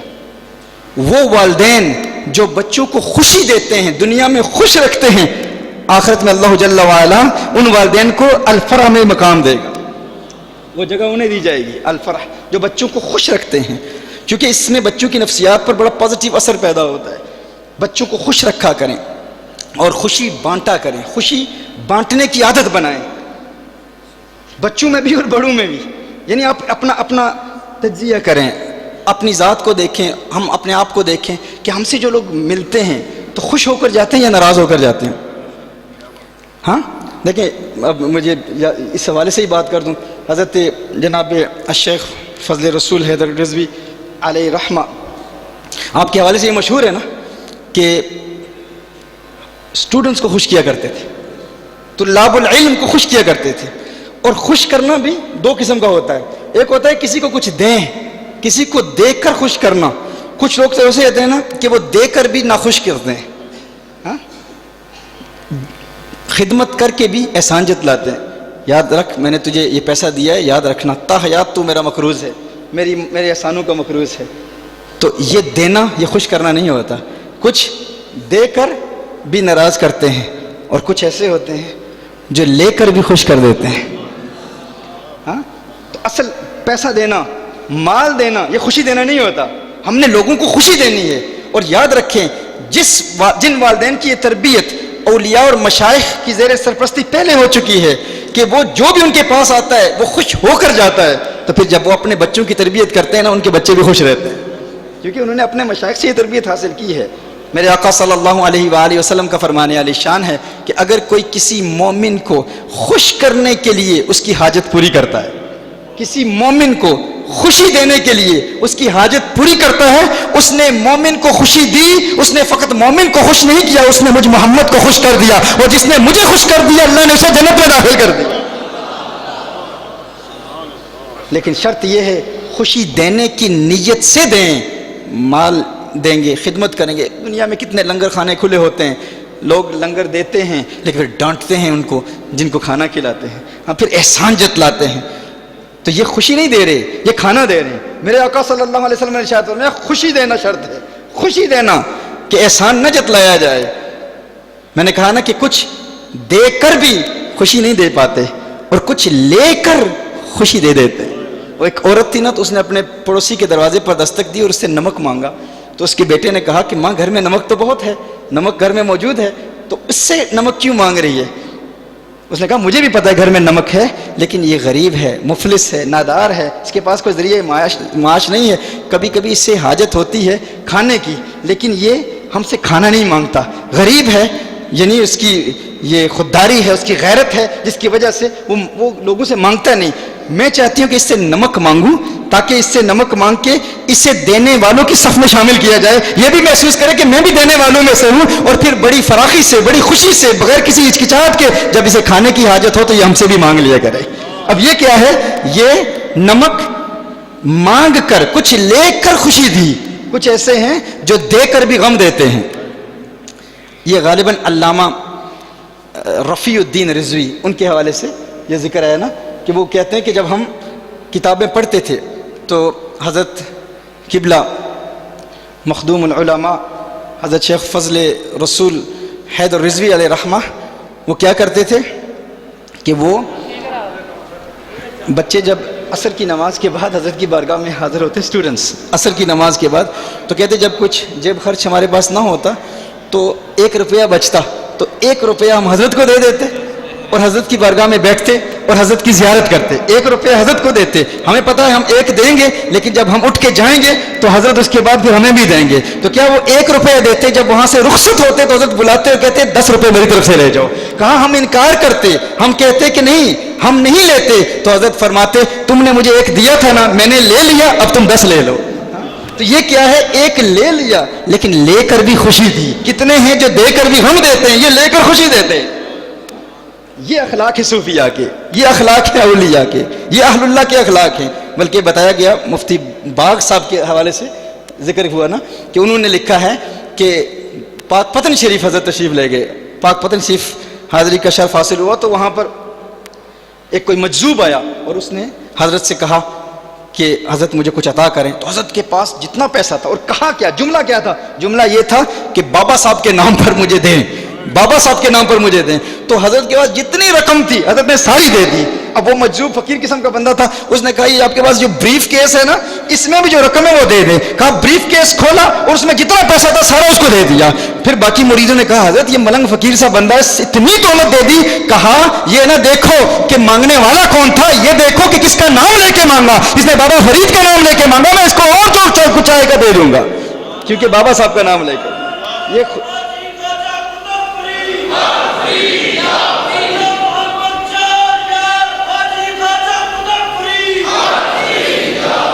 تو یہ خوشی دینے والے بنے. یہ وہ بزرگ ہیں جو خوشیاں دینے والے ہیں، خوشیاں بانٹنے والے ہیں. یہ فقط مال نہیں دیتے، یہ فقط دولت نہیں دیتے، بلکہ مجھے یاد پڑ رہا ہے کہ 3-4 سال پہلے جب میں آیا تھا، ہمارے یہاں نظام ہے بیانات وغیرہ کے حوالے سے، میں نے بڑا سخت اس میں جملے بھی کہے تھے، مولوی پیسے لیتے ہیں، پیر پیسے لیتے ہیں، اس طرح تو آپ جو ہے نا دین کی خدمت مفت کیا کریں. میں نے اپنے حوالے سے کہا تھا ہم نہیں لیتے، ہمارا ایک نظام ہے، ایک منہج ہے، ہم بیانات کے لیے پیسے نہیں لیتے. تو بعد میں مجھے ڈاکٹر عثمان صدیقی صاحب نے بتایا حضرت کی حیات کا یہ واقعہ، پہلی مرتبہ حضرت نے فرمایا انہیں کہیں آپ لیا کریں، اپنی ذات کے لیے نہیں لیتے، دین کے لیے تو لیں. تو میں نے محسوس کیا کہ یار ہم تو کہتے ہیں لیکن یہ پہلے بزرگ ہیں، اگرچہ ہم نے حضرت کی اور بہت ساری تعلیمات پر عمل کیا لیکن اس پر ہم عمل نہیں کرتے، اس میں بھی ایک حکمت ہے. لیکن میں نے یہ دیکھا کہ حضرت کی یہ سوچ دیکھی کہ بھائی کس طرح جو دین کا کام کرنے والے ان کی حوصلہ افزائی کی کیا فکر ہے ان کی، یہ ان کی فراست ہے، یہ ان کی سوچ ہے، مستقبل کی پلاننگ ہے. اور یہ امت کا غم ہے جس کے حوالے سے ڈاکٹر صاحب پہلے بیان کر رہے تھے. امت کی فکر ہے کہ عالم دین کو انڈیپینڈنٹ ہونا چاہیے، کہ یہ یہاں پر آ کے جذبات میں آ کر یہ بات کر رہا ہے، لیکن ایک وقت آئے گا جب انہیں بھی ضرورت پیش آئے گی، انہیں بھی ضرورت پڑے گی، تو انہیں کہو کہ لیا کریں، دین کے لیے لیا کریں. تو میں نے سوچا اتنی پریکٹیکل سوچ، اتنی عملی سوچ. دیکھیں ہم کرامات بھی بیان کرتے ہیں بزرگوں کی، لیکن سب سے بڑی کرامت یہ ہے، یہ ہمارے مشائخ کا اخلاق ہے، یہ ان کے اخلاق ہیں، یہ ان کی پریکٹیکل ٹیچنگز ہے. اس سے بڑی اور کوئی کرامت نہیں ہے. تو میں عرض کر رہا تھا کہ خوشیاں دینے والے، اور یاد رکھیں خوشی جو ہے نا یہ جڑواں پیدا ہوتی ہے، یہ اکیلی پیدا نہیں ہوتی، یہ ٹوینز کی صورت میں پیدا ہوتی ہے. ایک دو گے نا تو ایک واپس بھی ملے گی. ہاں ایسا نہیں ہے کہ ایک خوشی پیدا ہوگی تو ایک ہی ہوگی. کسی کو خوش کرو گے، جو خوشی کا فلسفہ یہی ہے، جو دو گے وہی ملے گا. خوشی دو گے خوشی ملے گی، غم دو گے تو غم ملے گا. تو خوشی دینے والے بنے ہم، یہی ہمارے مشائخ کی تربیت ہے.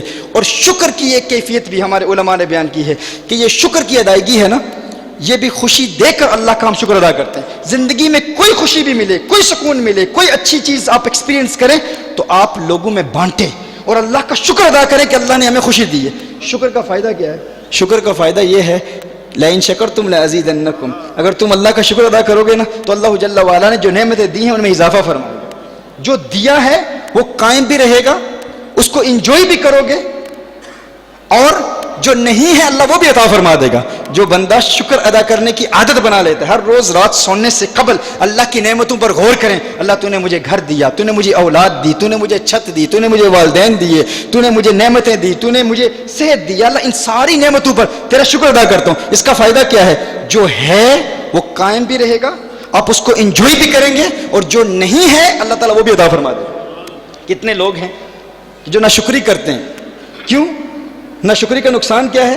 جو ہے آپ اس کو انجوائے نہیں کر پاتے, جو ہے آپ اس سے لطف نہیں اٹھا پاتے, اور جو نہیں ہے وہ بھی نہیں ملتا, اور جو ہے اللہ تعالیٰ وہ بھی لے لیتا ہے. مثال کے طور پر آپ کے پاس ایک گھر ہے اور آپ کے کسی دوست کے پاس 3 گھر ہیں. آپ کے دل میں یہ خواہش ہے کہ میرے بھی 3 گھر ہوں. اگر آپ غور کرتے رہیں ان 2 گھروں پر جو آپ کے پاس نہیں ہیں, ان پر فوکس کرتے رہیں کہ میرے پاس وہ 2 گھر کیوں نہیں ہیں, میرے پاس کل 3 گھر کیوں نہیں ہیں, 1 گھر کیوں ہے, تو جو نہیں ہے اگر آپ اس پر غور کرتے رہیں گے تو اس کا نقصان کیا ہے؟ جو ہے آپ اس سے لطف ہی نہیں اٹھا پائیں گے, انجوائے نہیں کر پائیں گے. کتنے ہم بزنس مین دیکھتے ہیں, کاروباری لوگ دیکھتے ہیں, ملینئرز ہیں, لیکن ایک کپ چائے کا پینے کے لیے فرصت نہیں ہے. اپنے بچوں کے ساتھ چھوٹی چھوٹی خوشیاں شیئر کرنے کا وقت ہی نہیں ہے, کیونکہ وہ کمپٹیشن میں ہیں, اس رٹ ریس میں پھنسے ہوئے ہیں. Consumerism, making money for the sake of making money, کہ میرے پاس 2 گاڑیاں کیوں ہیں, 4 کیوں نہیں ہیں, اس کا بنگلہ بڑا ہے, میرا چھوٹا ہے, میرا بڑا کیوں نہیں ہے. اس نقصان میں, اس فکر میں, اس فوکس کرتے ہوئے کیا ہوتا ہے؟ بہت ساری جو خوشیاں جو موجود ہیں ان سے وہ محروم رہتے ہیں. تو یہ ناشکری کا وبال ہے. جو ہے آپ اس سے لطف بھی نہیں اٹھا پائیں گے, اس کو انجوائے بھی نہیں کر پائیں گے, اور جو اللہ جل وعلا نے دیا ہے اس سے محروم بھی ہو جائیں گے, اور جو نہیں ہے اللہ تعالیٰ وہ بھی نہیں عطا فرمائے گا. اور شکر ادا کرنے کا فائدہ کیا ہے؟ جو ہے آپ اس کو انجوائے بھی کریں گے, وہ محفوظ بھی رہے گا. اللہ تعالیٰ کی جانب سے روحانی باڈی گارڈز ہوں گے, کسی CCTV کیمرے کی ضرورت ہی نہیں گھر میں. آپ گھر سے باہر جائیں, رات سونے سے قبل شکر ادا کرنے کی عادت بنا لیں, آپ دیکھیں اللہ جل وعلا کی جانب سے روحانی مخلوقات آپ کے گھر کی حفاظت کریں گی, کیونکہ جو ہے وہ محفوظ بھی رہے گا, اور جو نہیں ہے اللہ وہ بھی عطا فرما دے گا. حضرت موسیٰ علیہ السلام اللہ کی بارگاہ میں حاضر ہو رہے ہیں. ایک غریب شخص زمین پہ بیٹھا ہوا ہے اور پہننے کے کپڑے بھی نہیں ہیں, اور ریت کے ساتھ 70 ڈانپے ہوئے. موسیٰ علیہ السلام سے عرض کرتا ہے, موسیٰ اللہ کی بارگاہ میں جا رہے ہو, میرا پیغام دے دینا. کیا پیغام ہے؟ اللہ کو پیغام یہ دینا کہ اللہ تو مجھے کب عطا کرے گا, مجھے تو نے کچھ بھی نہیں دیا, پہننے کے کپڑے بھی نہیں ہیں, ڈانپے ہوئے ہوں اس ریت سے. موسیٰ میری حالت کو دیکھو, اللہ تک پیغام پہنچا دینا ہے, اللہ تو مجھے کب عطا کرے گا, عطاؤں کا سلسلہ کب شروع ہوگا. موسیٰ علیہ السلام نے فرمایا ٹھیک ہے تیرا پیغام دوں گا. موسیٰ علیہ السلام نے ایک امیر شخص کو دیکھا, ایک امیر شخص موسیٰ علیہ السلام کے پاس آتا ہے اور کہتا ہے موسیٰ میرا پیغام بھی اللہ کو دے دینا. تیرا پیغام کیا ہے؟ کہ اللہ نے مجھے اتنا نوازا ہے, اس قدر عطا کیا ہے کہ اب سنبھالا نہیں جاتا, اے اللہ اب عطاؤں کا سلسلہ روک دے, اب عطاؤں کا سلسلہ روک دے, اتنا دیا ہے اب سنبھالا نہیں جاتا. موسیٰ علیہ السلام اللہ کی بارگاہ میں حاضر ہو کر واپس آتے ہیں. وہ فقیر وہاں موجود ہے, وہ کہتا ہے اے موسیٰ میرا پیغام پہنچایا. اللہ کی جانب سے جواب کیا ملا؟ اللہ نے ارشاد فرمایا میرے اس بندے کو کہو تو میرا شکر ادا کرنا شروع کر دے, میں تجھے عطا کرنا شروع کر دوں.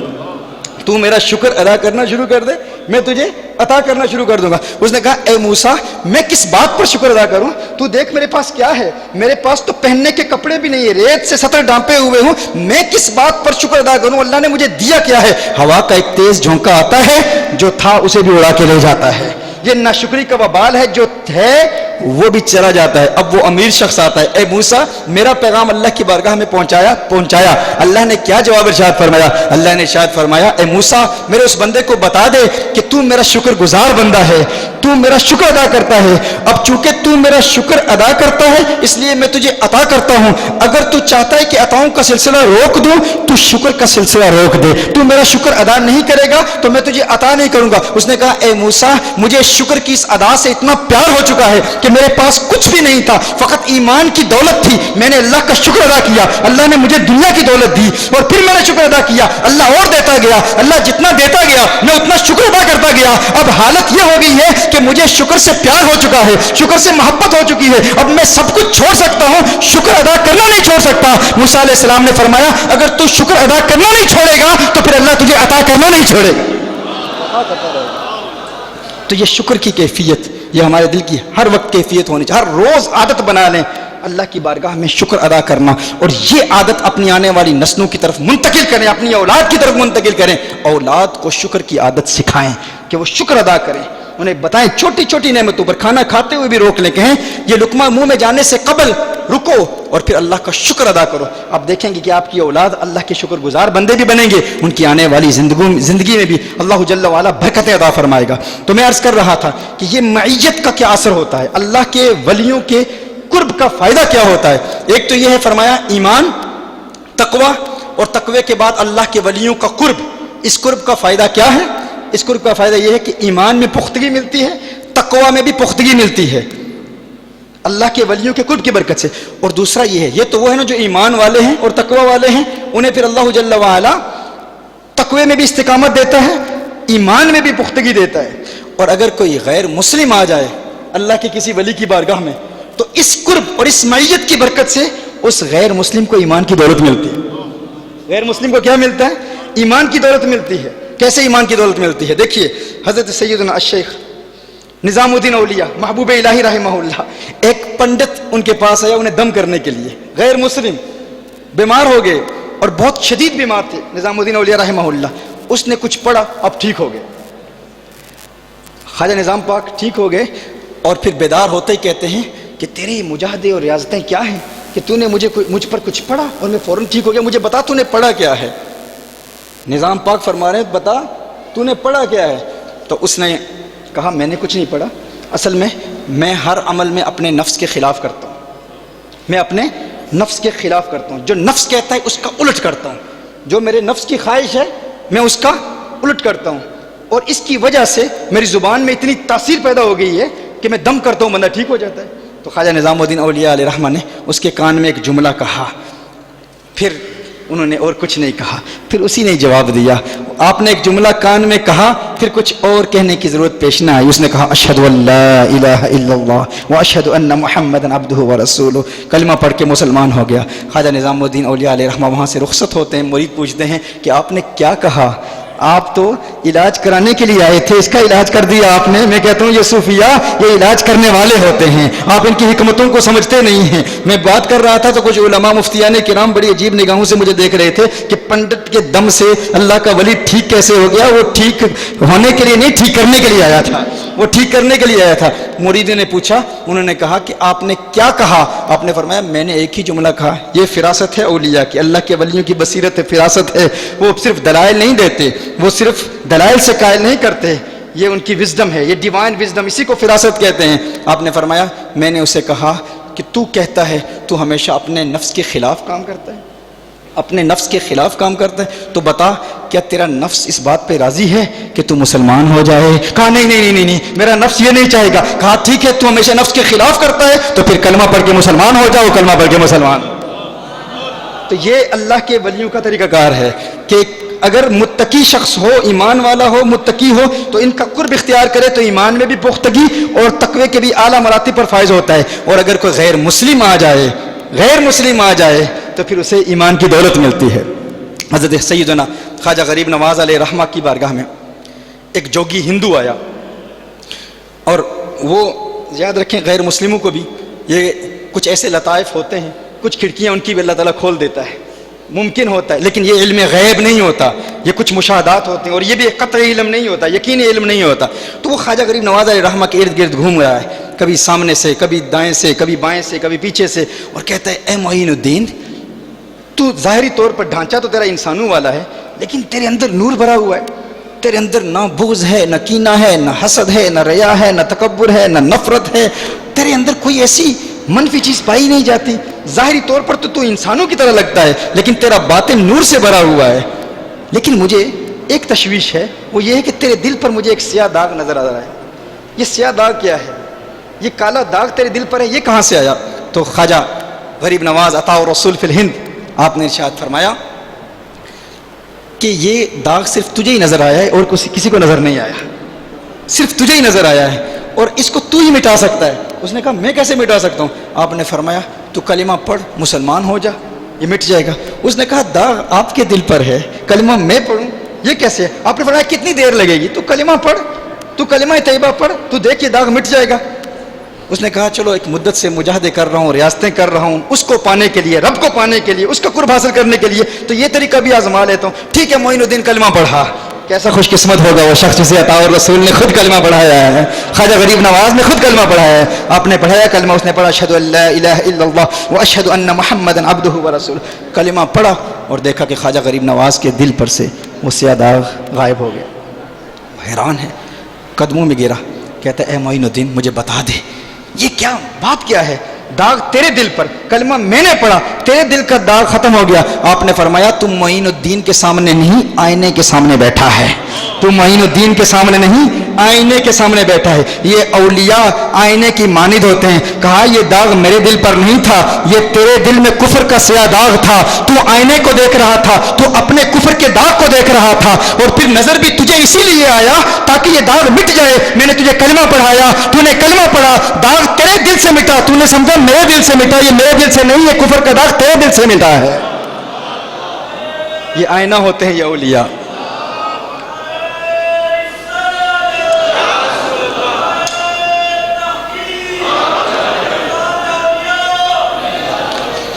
تو یہ اولیاء کا یہ مقام ہے.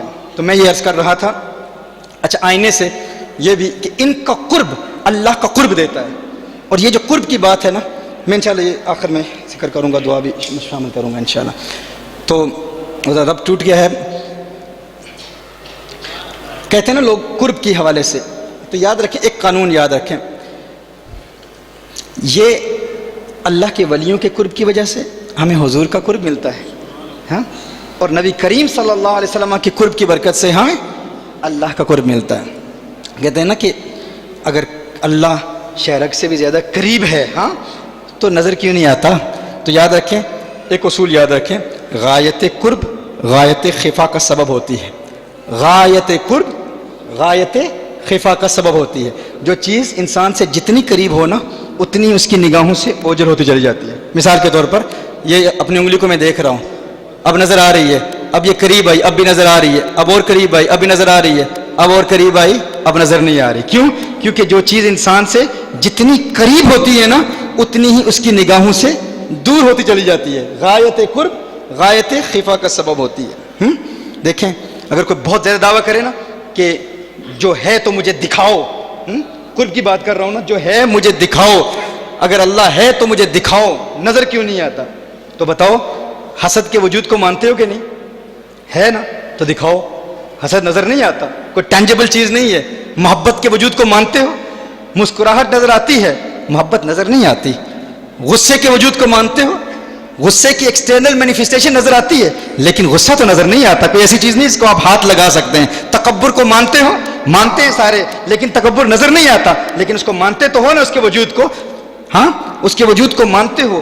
تو کچھ چیزیں ایسی ہیں جو آنکھوں سے نظر نہیں آتی، لیکن اس کے وجود کو ہم مانتے ہیں. لیکن ان کا قرب حاصل کرنا اور ان کے وجود کو ماننے کا طریقہ کیا ہے؟ یا یہ آپ سوال کسی سے کر لیں جو بہت کہتا ہے نا کہ مجھے دکھاؤ اگر قریب ہے. تو کیا تمہاری آنکھیں تمہاری قریب ہیں یا نہیں؟ کیا تم نے کبھی اپنی آنکھوں کو دیکھا ہے؟ کیا کسی نے کبھی اپنی آنکھوں کو دیکھا ہے؟ کیا کسی نے اپنی آنکھوں کو دیکھا ہے؟ نہیں دیکھا نا. اگر کسی نے دیکھا ہے تو ہاتھ اٹھائے. کیا کسی نے اپنی آنکھوں کو دیکھا ہے؟ کسی نے اپنی آنکھوں کو نہیں دیکھا. تو پھر اپنی آنکھوں کے وجود کو کیوں مانتے ہو کہ ہماری آنکھیں ہیں؟ اب سب مانتے ہیں ہماری آنکھیں ہیں، سب مانتے ہیں نا ہماری آنکھیں ہیں. تو کیوں مانتے ہو؟ کہا ہم نے تو نہیں دیکھا، لیکن کسی دیکھنے والے کی بات پر ہم نے یقین کر لیا. کسی دیکھنے والے نے بتایا کہ ہاں تمہاری آنکھیں ہیں.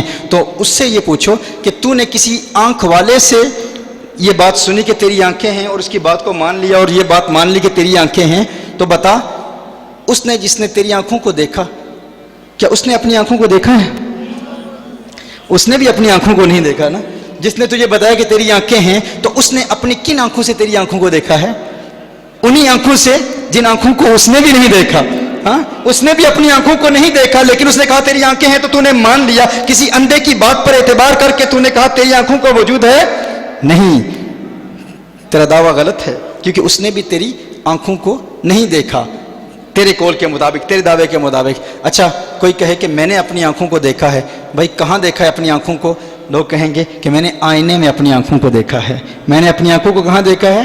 آئینے میں دیکھا ہے. تو ان سے کہیں آپ نے اپنی آنکھوں کو آئینے میں دیکھا ہے، بتاؤ کہ جب تو نے اپنی آنکھوں کو آئینے میں دیکھا ہے تو کن آنکھوں سے دیکھا ہے؟ کن آنکھوں سے دیکھا ہے؟ اگر تو نے اپنی آنکھوں کو آئینے میں دیکھا ہے تو اگر تو نے ان آنکھوں سے دیکھا ہے تو تیری یہ آنکھیں تو یہاں تھی نا، تو آئینے میں کیا دیکھ رہا تھا؟ یہ آنکھیں یہاں تھی نا، تو آئینے میں کیا دیکھ رہا تھا؟ آئینے میں کیا نظر آیا؟ اچھا اگر وہ کہے نہیں یہ میری آنکھیں آئینے میں چلی گئی تھی، آئینے میں چلی گئی تھی، اگر یہ آنکھیں آئینے میں تھی تو پھر کن آنکھوں سے دیکھا ہے؟ پھر کن آنکھوں سے دیکھا ہے؟ پتہ چلا آئینے میں تو نے اپنی آنکھوں کو نہیں دیکھا، آئینے میں تو نے اپنی آنکھوں کے پرتوں کو دیکھا ہے، اپنی آنکھوں کی ریفلیکشن کو دیکھا ہے، اپنی آنکھوں کی جھلک کو دیکھا ہے، تو نے آئینے میں اپنی آنکھوں کو نہیں دیکھا۔ تو میں یہ کہنے میں حق بجانب ہوں کہ وہ آنکھیں جو تیرے جسم کے قریب ہیں انہیں تو آئینے کے وسیلے کے بغیر نہیں دیکھ سکتا، تو وہ رب جو تیری جان سے قریب ہے اسے وسیلہ مصطفیٰ کے بغیر کیسے دیکھ سکتا ہے؟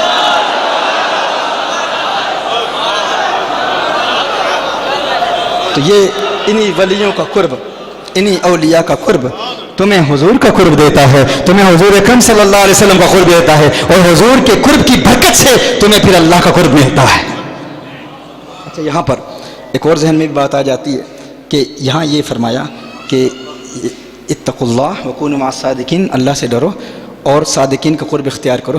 اچھا اللہ سے ڈرو کا حکم ہے، اللہ سے ڈرو اور اللہ کے ولیوں کا قرب اختیار کرو، لیکن اللہ سے ڈرو تو پتہ چلا اللہ کے ولی تو متقی ہیں نا، ان اولیاءہ الا المتقون، اللہ کے ولی متقی ہوتے ہیں، اور اسی آیت میں فرمایا الا ان اولیاء اللہ لا خوف علیہم ولا هم يحزنون، اور اس کے بعد فرمایا الذین آمنوا وكانوا يتقون۔ ساری زندگی علماء ہمیں یہی بتاتے رہے کہ اللہ کے ولیوں میں ڈر نہیں ہوتا، خوف نہیں ہوتا، وہ ڈرتے نہیں ہیں، اور پھر خود فرمایا ڈرتے بھی ہیں الذین آمنوا وكانوا يتقون۔ تو یہ بھی کوئی کنٹرڈکشن نظر آ رہی ہے، تعارض نظر آ رہا ہے کہ فرمایا لا خوف علیہم ولا هم يحزنون، اللہ کے ولی ڈرتے نہیں ہیں، ہاں ان میں ڈر نہیں ہے، غم نہیں ہے، پھر خود فرما رہا ہے ان اولیاءہ الا المتقون الذین آمنوا وكانوا يتقون، دونوں آیات میں کہ وہ تقوی والے ہوتے ہیں۔ اللہ کے ولی کون ہوتے ہیں؟ ڈر والے ہوتے ہیں۔ تو فرق کیا ہے؟ فرق یہ ہے اللہ کے ولی ڈرتے ہیں، لیکن کس سے ڈرتے ہیں؟ وہ صرف ایک سے ڈرتے ہیں، وہ اللہ سے ڈرتے ہیں۔ میرے آقا صلی اللہ علیہ وسلم نے ارشاد فرمایا حضور کی حدیث سے، جو اللہ سے ڈرتا ہے نا پھر ہر چیز اس سے ڈرتی ہے، جو اللہ سے ڈرتا ہے ہر چیز پھر اس سے ڈرتی ہے۔ جس کے دل میں اللہ کا خوف پیدا ہو گیا، شرط یہ ہے کہ حقیقی خوف پیدا ہو، دعویٰ تو سارے کرتے ہیں نا ہمارے اندر دل میں اللہ کا خوف ہے، اور یاد رکھو یہ جو اللہ کے خوف والے ہوتے ہیں نا وہ سخی لوگ ہوا کرتے ہیں، ہاں وہ سخی لوگ ہوتے ہیں۔ اللہ کے خوف والے لوگ سخی، جن کے دل میں اللہ کا حقیقی خوف ہو نا، اگر فلسطین کے مسلمانوں کی بات کرتے ہوئے ان کی آنکھوں میں اشکوں کی برسات جاری تھی تو کیوں تھی؟ کیونکہ امت کا پیار ہے، امت کی محبت ہے، اور امت کی محبت اگر دل میں نہ ہو تو ہمارے دل میں اللہ کا خوف بھی نہیں۔ اللہ کا خوف انسان کو حساس بناتا ہے، انسان کے دل میں احساس پیدا کرتا ہے۔ اسی لیے حضرت قبلہ فضل رسول حیدر رضوی علیہ رحمہ، ایک عظیم محقق، ایک عظیم عالم، ایک عظیم مربی، ایک عظیم صوفی رہنما، یہ سخاوت کی کیفیت، اور یہی پیروں کا دورہ امتیاز ہے۔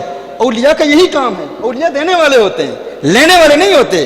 یہ مریدوں سے بس پیسے لیتے رہیں، مال ہی لیتے رہیں، وہ دیتے ہیں، وہ عطا کرتے ہیں۔ علامہ اقبال کے پاس ایک پیر صاحب آئے ملنے کے لیے، تو سیالکوٹ میں 1930s کا یہ واقعہ ہے۔ تو ایک شخص، ایک مرید تھا اس پیر صاحب کا، وہ پیر صاحب کو بڑے مشہور پیر صاحب تھے، تو وہ اپنے پیر صاحب کے پاس آیا اور پیر صاحب سے کہتا ہے کہ آپ دعا کریں، 100 روپے کا مقروض ہوں، اور 1930s میں 100 روپیہ لاکھوں کی طرح تھا، مالیت اتنی تھی۔ تو اس نے کہا کہ 100 روپے کا مقروض ہوں، پیر صاحب آپ کے پاس ہوں۔ اقبال ساتھ بیٹھا ہے اور علامہ اقبال دیکھ رہے ہیں کہ یہ پیر صاحب کے پاس مرید آیا اور دعا کے لیے کہہ رہا ہے۔ تو پیر صاحب نے دعا کی مرید کے لیے اور کہا اللہ خیر کرے گا، جا تیرا بیڑا پار ہو جائے گا۔ تو دعا دی تو اس مرید نے 10 روپے نکالے اور پھر پیر صاحب کے جیب میں ڈالے، پیر صاحب نے جیب میں ڈال لیے اور کہا جا تیرا بیڑا پار ہو جائے گا، کام ہو جائے گا تیرا۔ دیکھا کہ اقبال ہنس رہا ہے، علامہ اقبال رحمہ ہنس رہے ہیں، اور ہنس کے بے قابو کہا کہ اقبال آپ کیوں ہنس رہے ہیں؟ کہا کہ تو پہنچا ہوا ولی ہے، تیری کرامت تو بھی ظاہر ہوگی۔ وہ ذرا خوش ہوا کہ واقعی علامہ اقبال نے کوئی میری کرامت بیان کرنی ہے۔ کہا کیوں؟ کہا وہ اس لیے کہ یہ بندہ جب تیرے پاس آیا تھا نا تو اس وقت 100 روپے کا مقروض تھا، اب 110 روپے کا مقروض ہو گیا ہے۔ کہا اللہ کے بندے جیب تیری پیسوں سے بھری ہوئی ہے، اس کو دعا دی ہے، اچھا کیا، لیکن کچھ پیسے بھی دے دیتا، مریدوں سے پیسے لے لے کر تو اتنا امیر ہو چکا ہے، لیکن کچھ اسے دے بھی دیتا۔ تو یہ اللہ کے ولی جو ڈر والے ہوتے ہیں نا وہ دینے والے ہوتے ہیں، وہ عطا کرتے ہیں۔ تو یہ وہ آستانہ ہے جو عطا کرنے والا ہے۔ جس طرح میں نے وہ بیان کیا نا، یہ وہ آستانہ ہے جو عطا کرنے والا ہے. یہ احساس بھی ہے ان کو امت کا درد بھی ہے، اور لوگوں کو عطا بھی کرتے ہیں، غریبوں کو عطا کرتے ہیں، مفلسوں ناداروں کو عطا کرتے ہیں. تو یہ خوف ہے اللہ کے ولیوں کے دل میں، خوف ہوتا ہے، اور خوف پھر سخاوت سکھاتا ہے. وہ مجھے واقعہ یاد آ گیا تو میں نے بیان کر دیا. تو میں عرض کر رہا تھا، ہاں غوث پاک فرماتے ہیں یخافک الخلق بقدر مخافتک من اللہ، ہاں کہ تجھ سے اللہ کی مخلوق اتنا ہی ڈرے گی جتنا تو اللہ سے ڈرے گا. تجھ سے اللہ کی مخلوق اتنا ہی ڈرے گی جتنا تو اللہ سے ڈرے گا. یہ ڈرتے ہیں لیکن یہ مخلوق سے نہیں ڈرتے، یہ اللہ سے ڈرتے ہیں، یہ اللہ سے ڈرنے والے ہیں. یہ تو غوث اعظم کا بیان ہے نا. محدث اعظم کیا فرماتے ہیں؟ وہ فرماتے ہیں یا رفیقی اتق اللہ فلا خوف علیک. محدث اعظم فرماتے ہیں یا رفیقی اتق اللہ فلا خوف علیک. اللہ سے، یا رفیقی اتق اللہ فلا خوف علیک، تجھ سے سب ڈریں گے، اللہ سے تو ڈر کے دیکھ. یا رفیقی اتق اللہ فلا خوف علیک، تجھ سے سب ڈریں گے، اللہ سے تو ڈر کے دیکھ. اللہ سے ڈرو گے. تو فرق کیا ہے؟ فرق یہ ہے کہ کہا کہ یہ ڈرتے ہیں اور ڈرتے نہیں بھی، لا خوف علیہم ولا هم یحزنون. فرق یہ ہے کہ یہ ایک سے ڈرتے ہیں، یہ صرف ایک سے ڈرتے ہیں. اور جو صرف اللہ سے ڈرتا ہے پھر وہ ہر ایک سے نہیں ڈرتا. جو اس ایک سے ڈرتا ہے پھر وہ ہر ایک سے نہیں ڈرتا، اور جو اس ایک سے نہیں ڈرتا پھر وہ ہر ایک سے ڈرتا ہے.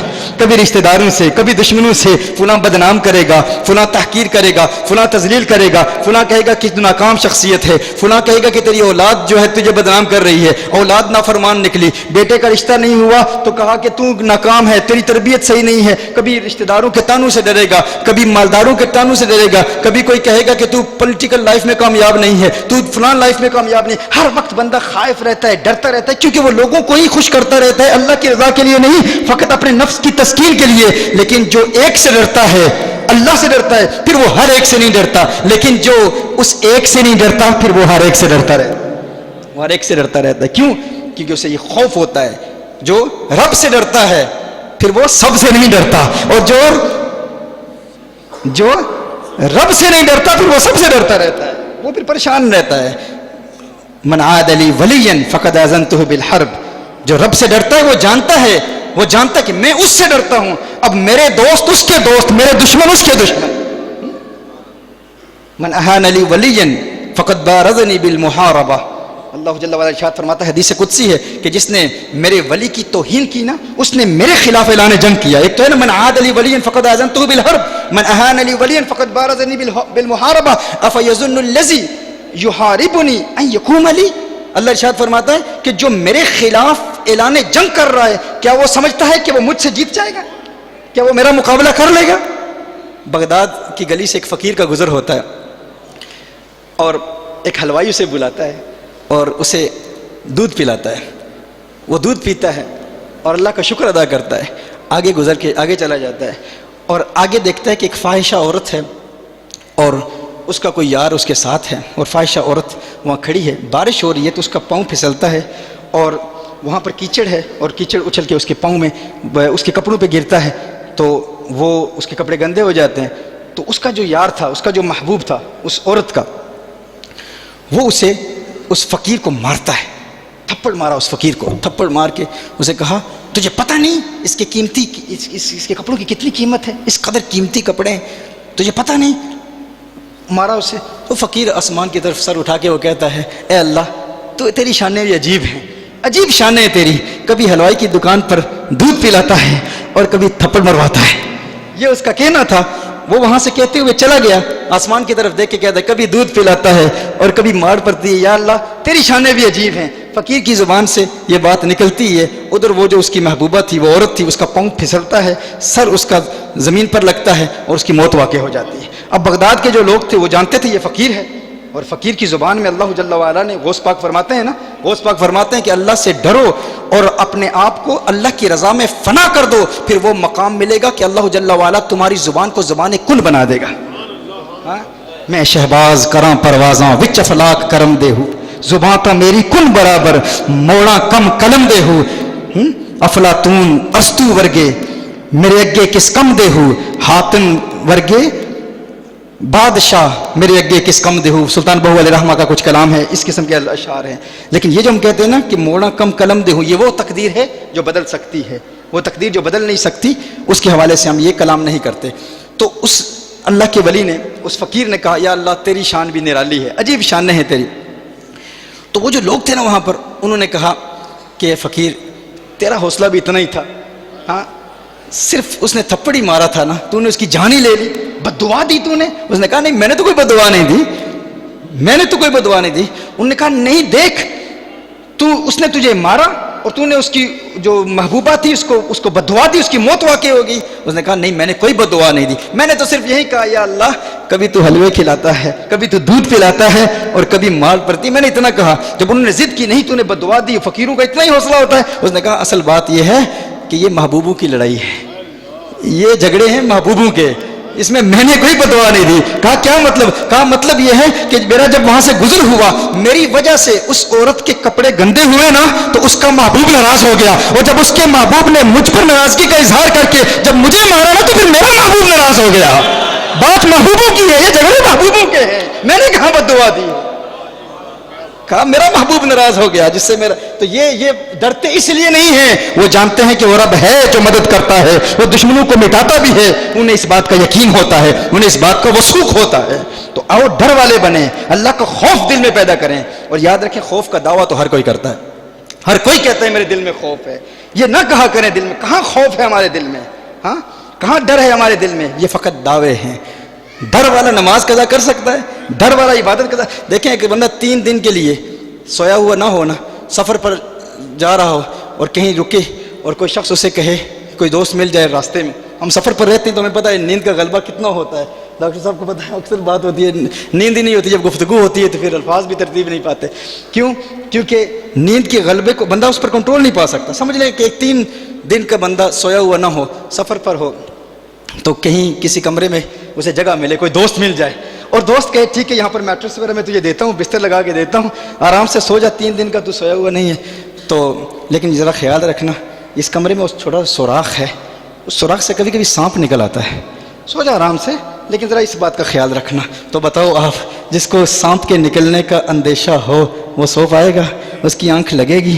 کیوں؟ سانپ کے وجود کا یقین نہیں ہے کہ سانپ واقعی نکلے گا, صرف خوف ہے, صرف ڈر ہے, ایک امکان ہے, ایک اندیشہ ہے کہ سانپ شاید نکل آئے. جسے سانپ کے نکلنے کا اندیشہ ہو اس کی آنکھ نہیں لگتی سانپ کے ڈر سے, اور جسے اللہ کے وجود کا یقین ہو اس کی آنکھ فجر کے لیے نہ کھلے تو کہے مجھے اللہ کا خوف ہے. کاہے کا خوف ہے؟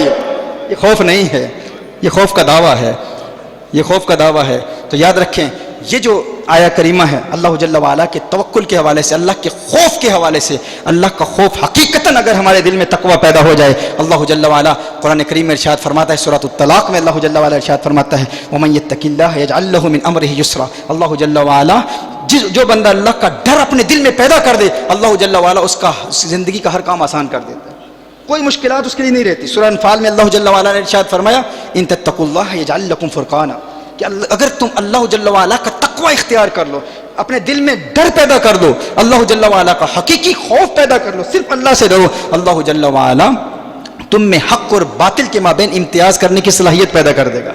اور ایک تفسیر کے مطابق اللہ جل وعلا تمہیں دنیا میں, سوسائٹی میں, اللہ جل وعلا معاشرے میں تمہیں عزت دے گا, وقار دے گا, امتیازی حیثیت دے گا, لیکن اللہ کا خوف پیدا ہو جائے, بس ایک سے ڈرنے والا دل اگر ہمارے سینے میں پیدا ہو جائے تو پھر ہمیں دنیا کی کوئی پرابلم نہیں, کوئی دقت نہیں. اور پھر جو پریشانی مالی حوالے سے کہتے ہیں کہ معاشی حالات ہمارے برے ہیں, اللہ جل وعلا قرآن کریم میں ارشاد فرماتا ہے وَمَن يَتَّقِ اللَّهَ يَجْعَل لَّهُ مَخْرَجًا. جو اللہ کا خوف پیدا کر لینا اپنے دل میں, اللہ سے حقیقتاً ڈرے, اللہ جل وعلا ہر رکاوٹ کو دور کر دیتا ہے, اللہ جل وعلا اسے وسعتیں دیتا ہے, کشادگیاں دیتا ہے. اور پھر فرمایا وَيَرْزُقْهُ مِنْ حَيْثُ لَا يَحْتَسِبُ, اللہ جل وعلا اسے وہاں سے رزق دیتا ہے جس کا اسے گمان بھی نہیں ہوتا. اللہ جل وعلا اسے وہاں سے رزق دیتا ہے جس کا اسے گمان بھی نہیں ہوتا. اور پھر فرمایا وَمَن يَتَوَكَّلْ عَلَى اللَّهِ فَهُوَ حَسْبُهُ, جو اللہ پر توکل کرتا ہے اس کے لیے پھر اس کا رب ہی کافی ہے.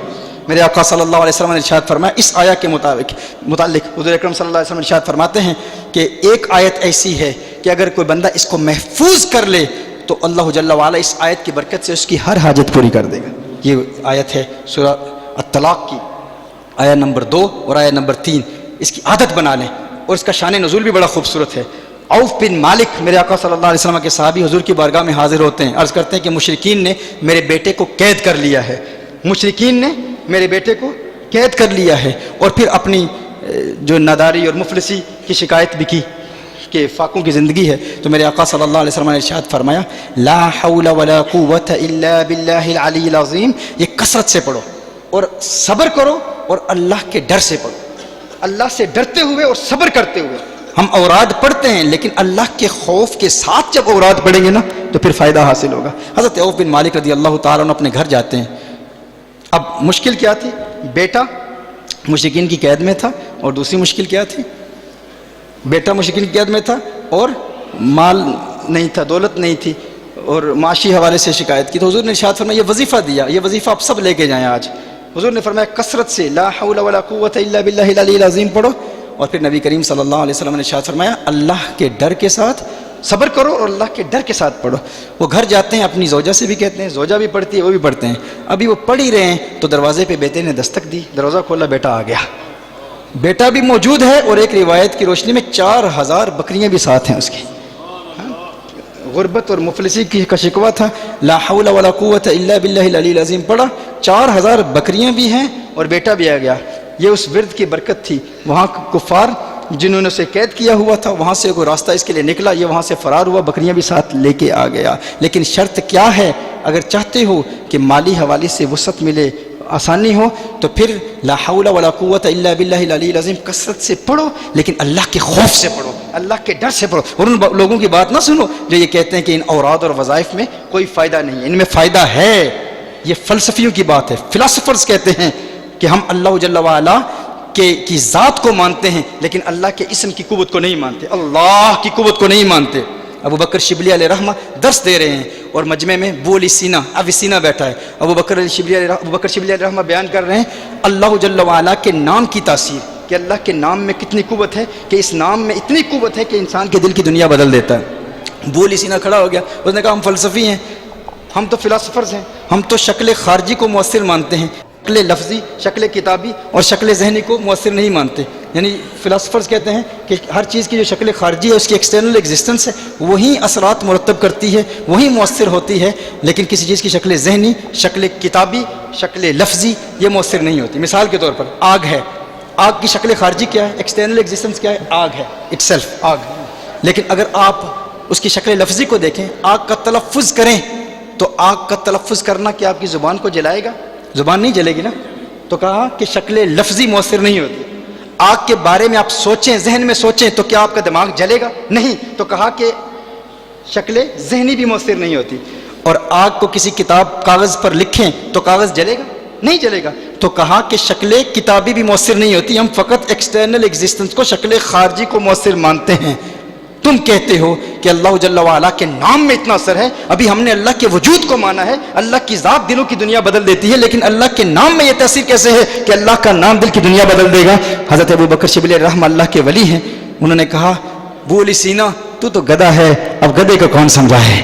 تو گدھا ہے، اب گدھے کو کون سمجھائے؟ تو بولی سینا بھی جلال میں آ گیا، غصے میں آ گیا، آپ اتنے بڑے شیخ، اتنے بڑے بزرگ، مجھ فلسفی کو گدھا کہہ دیا۔ آپ نے فرمایا میں بات سمجھانا چاہتا تھا۔ وہ غصے میں آ گیا، چہرہ اس کا سرخ ہو گیا۔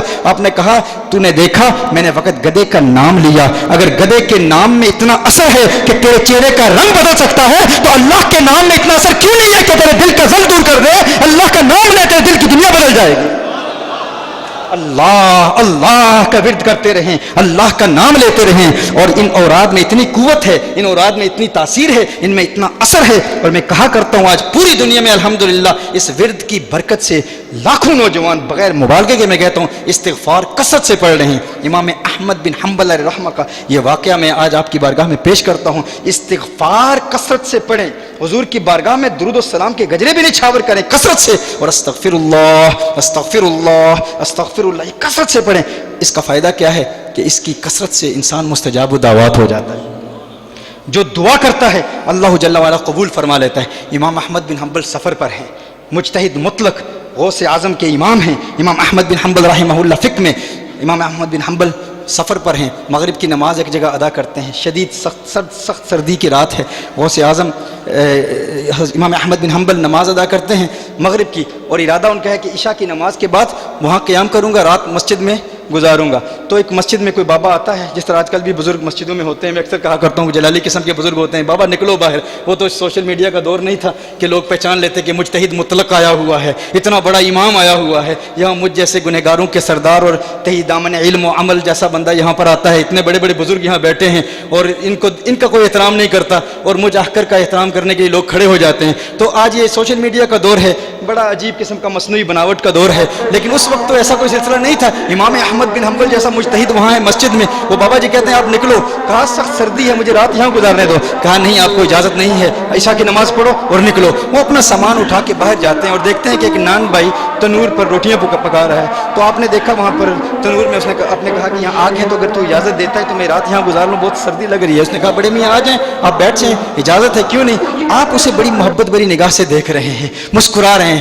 وہ نوجوان وہ نان بھائی کہتا ہے بڑے میاں آپ مجھے دیکھ کر مسکرا کیوں رہے ہیں، بار بار مسکرا رہے ہیں۔ کہا میں کیوں نہ مسکراؤں، مجھے تیری یہ استغفار کی ادا اتنی پیاری لگی، تو پیڑے بناتا ہے تو استغفر اللہ پڑھتا ہے، تنور میں لگاتا ہے تو استغفر اللہ پڑھتا ہے، تنور سے روٹی نکالتا ہے تو استغفر اللہ پڑھتا ہے۔ کہا بڑے میاں میں استغفر اللہ کیوں نہ پڑھوں، اس استغفر اللہ کی کثرت نے مجھے مستجاب الدعوات بنا دیا ہے، یعنی جو دعا کرتا ہوں اللہ تعالیٰ ہر وہ دعا قبول کر لیتا ہے۔ کہا یہ تو بہت بڑا ولایت کا دعویٰ ہے، تو اتنا بڑا ولی ہے، اتنے بڑے ولایت کے مقام پر فائز ہو چکا ہے کہ تو یہ کہتا ہے کہ میں جو دعا کرتا ہوں اللہ ہر دعا قبول کر لیتا ہے۔ کہا بالکل ایسے ہی ہے، جو دعا کرتا ہوں اس استغفار کی برکت سے، اس کی کثرت کی برکت سے اللہ میری ہر دعا قبول کر لیتا ہے۔ کہا پھر آج بتا آج استغفار کیوں پڑھ رہا ہے، آج کثرت سے استغفر اللہ کیوں پڑھ رہا ہے۔ اس نے کہا بڑے میاں اصل میں بات یہ ہے کہ آج میری یہاں تنور پر ڈیوٹی لگی ہوئی تھی، میں نے اپنے مالک سے اجازت مانگی کہ آج تو مجھے چھٹی دے دے، میں یہاں سے جانا چاہتا ہوں، تو مالک نے اجازت نہیں دی۔ کہا کہاں جانا چاہتا تھا، کس کے لیے جانا چاہتا تھا۔ کہا بڑے میاں آپ کو پتہ نہیں آج ہمارے شہر میں،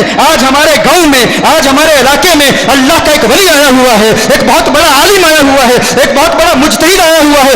میرے دل میں یہ خواہش ہے، یہ تمنا ہے کہ اس مجتہد مطلق کی زیارت کروں، اور میں نے سوچا کہ میں اس مالک سے بار بار کہہ رہا ہوں، اس کی بارگاہ میں التجا کر رہا ہوں، بار بار کہہ رہا ہوں کہ مجھے اجازت دے، تو میں کیوں در در کی ٹھوکریں کھاؤں، میں کیوں ہر ایک سے مانگتا پھروں۔ در در دیے در در نالوں در بن جا ایک دردا، در در دیے در در نالوں در بن جا ایک دردا، چول کتا کیوں خویندہ ہے در بن وقتا وردہ۔ کہا میں کیوں در در کی ٹھوکریں کھاؤں، میں تو استغفار پڑھنے والا ہوں، استغفر اللہ پڑھنے والا ہوں، استغفار کی کثرت نے مجھے مستجاب الدعوات بنا دیا ہے، یہ مجھے اجازت نہیں دیتا، نہ دے میں استغفار پڑھتا رہوں گا اور مجھے میرا مقصود مل جائے گا، مجھے میری منزل مل جائے گی۔ امام احمد بن حنبل نے کہا ارے مجھے یہ تو بتا دے وہ کون بزرگ ہے جو آج تیرے علاقے میں آیا ہوا ہے۔ کہا پتہ نہیں بڑے میاں احمد بن حنبل آیا ہوا ہے، میں اسے ملنا چاہتا ہوں۔ کہا ارے نوجوان آپ پھر سینے لگ جا، تو واقعی مستجاب الدعوات ہے، دیکھ آج تیری اس استغفار کی کثرت نے، آج تیرے استغفار کی برکت نے، اس کی مقناطیسی کشش نے مجھے وہاں مسجد سے یہاں تیرے پاس لے آئی ہے۔ آج احمد بن حنبل تجھے ملنے کے لیے آیا ہے، تجھے دیکھنے کے لیے آیا ہے۔ استغفار پڑھتے رہیں، استغفر اللہ کی کثرت کرتے رہیں، اور اس یقین کے ساتھ کہ اس کی برکت سے ہمارے دل کی دنیا بدلے گی۔ درود و سلام کے بھی گجرے نشاور کرتے رہیں۔ اللہ جل وعلا ہمیں عمل کی توفیق عطا فرمائے، اور ہمارا جو خاص طور پر تزکیہ کورس ہے، تزکیہ نفس کے روحانی مراحل طے کرنے کا جو پریکٹیکل میتھڈ ہے، گناہوں کے 7 دروازے بند کرنے کا میتھڈ، ہم توبہ کرتے ہیں ٹوٹ جاتی ہے، اس توبہ کو قائم رکھنے کا پریکٹیکل طریقہ کیا ہے، وہ ہمارے یہاں پر بہت سارے بھائی ہیں، آپ کو انشاءاللہ تعالیٰ اس کی تفصیل بھی بتائیں گے۔ اللہ جل وعلا ہمیں عمل کی توفیق عطا فرمائے، اللہ والوں کا قرب عطا فرمائے، اللہ والوں کے قرب میں رہنے کی توفیق عطا فرمائے، ہر قسم کی گمراہی، ہر قسم کی بدعقیدگی اور ہر قسم کی صلح کلیت سے ہمیں محفوظ فرمائے۔ اور آج کی اس مجلس میں خاص طور پر فلسطین کے مسلمانوں کے لیے، جس طرح ڈاکٹر صاحب نے کہا، خاص طور پر دعا کریں اللہ جل وعلا جلد انہیں آزادی عطا فرمائے۔ وآخر دعوانا ان الحمد للہ رب العالمین۔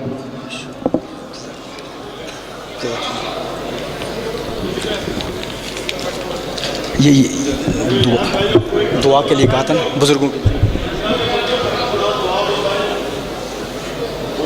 جانا جانتے ہو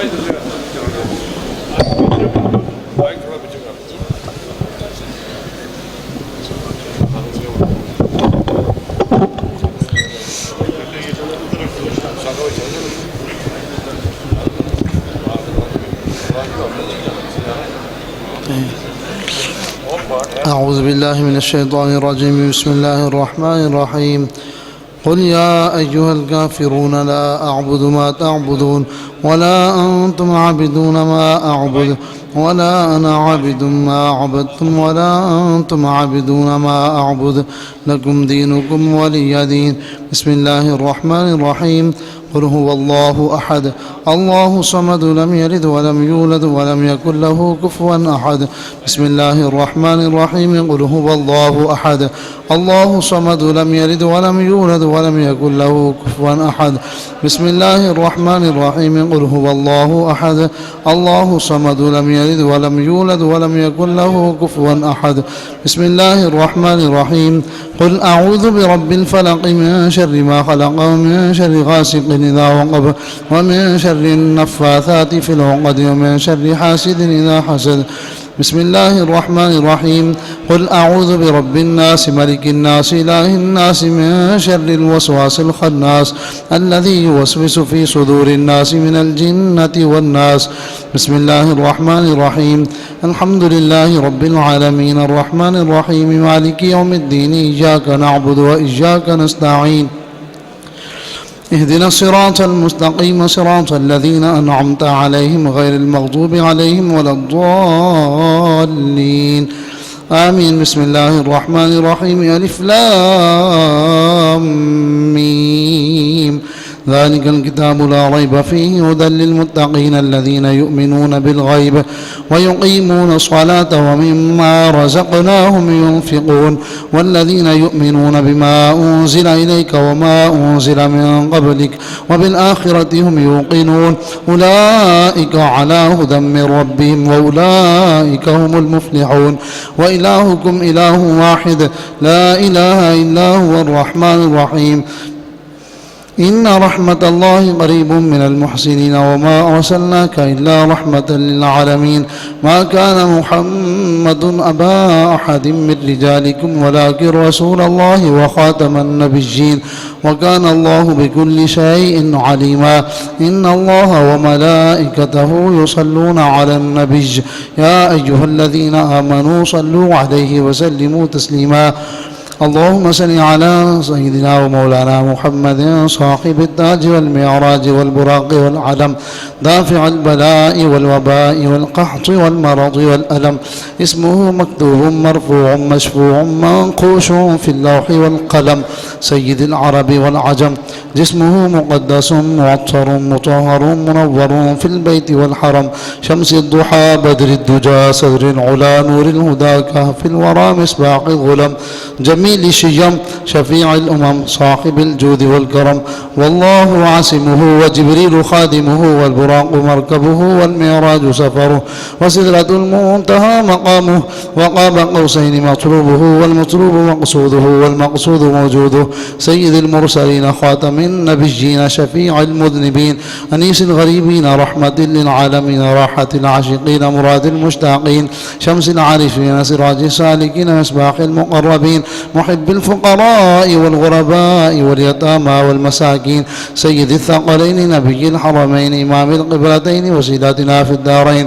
صاحب قاب قوسين محبوب رب المشرقين ورب المغربين جد الحسن والحسين مولانا ومولى الثقلين أبي القاسم سيدنا ومولانا محمد بن عبد الله نور من نور الله. يا أيها المشتاقون بنور جماله بلغ العلا بكماله كشف الدجى بجماله حسنت جميع خصاله. صلوا عليه وآله وأصحابه وسلموا تسليما كثيرا كثيرا. اللهم صل على سيدنا محمد وعلى آل سيدنا محمد معدن الجود والكرم ومنبع العلم والحلم والحكم وبارك وسلم. سقاني الحب كأسات الوصال فقلت لخمرتي نحوي تعالي سعت ومشت نحوي في كوس فهمت لسكرتي بين الموالي فقلت لسائر الأقطاب لموا بحالي وادخلوا أنتم رجالي وهموا واشربوا أنتم جنودي فساق القوم بالوافي ملالي. شربتم فضلتي من بعد سكري ولا نلتم علوفي واتصالي. مقامكم العلا جمعا ولكن مقامي فوقكم ما زال علي.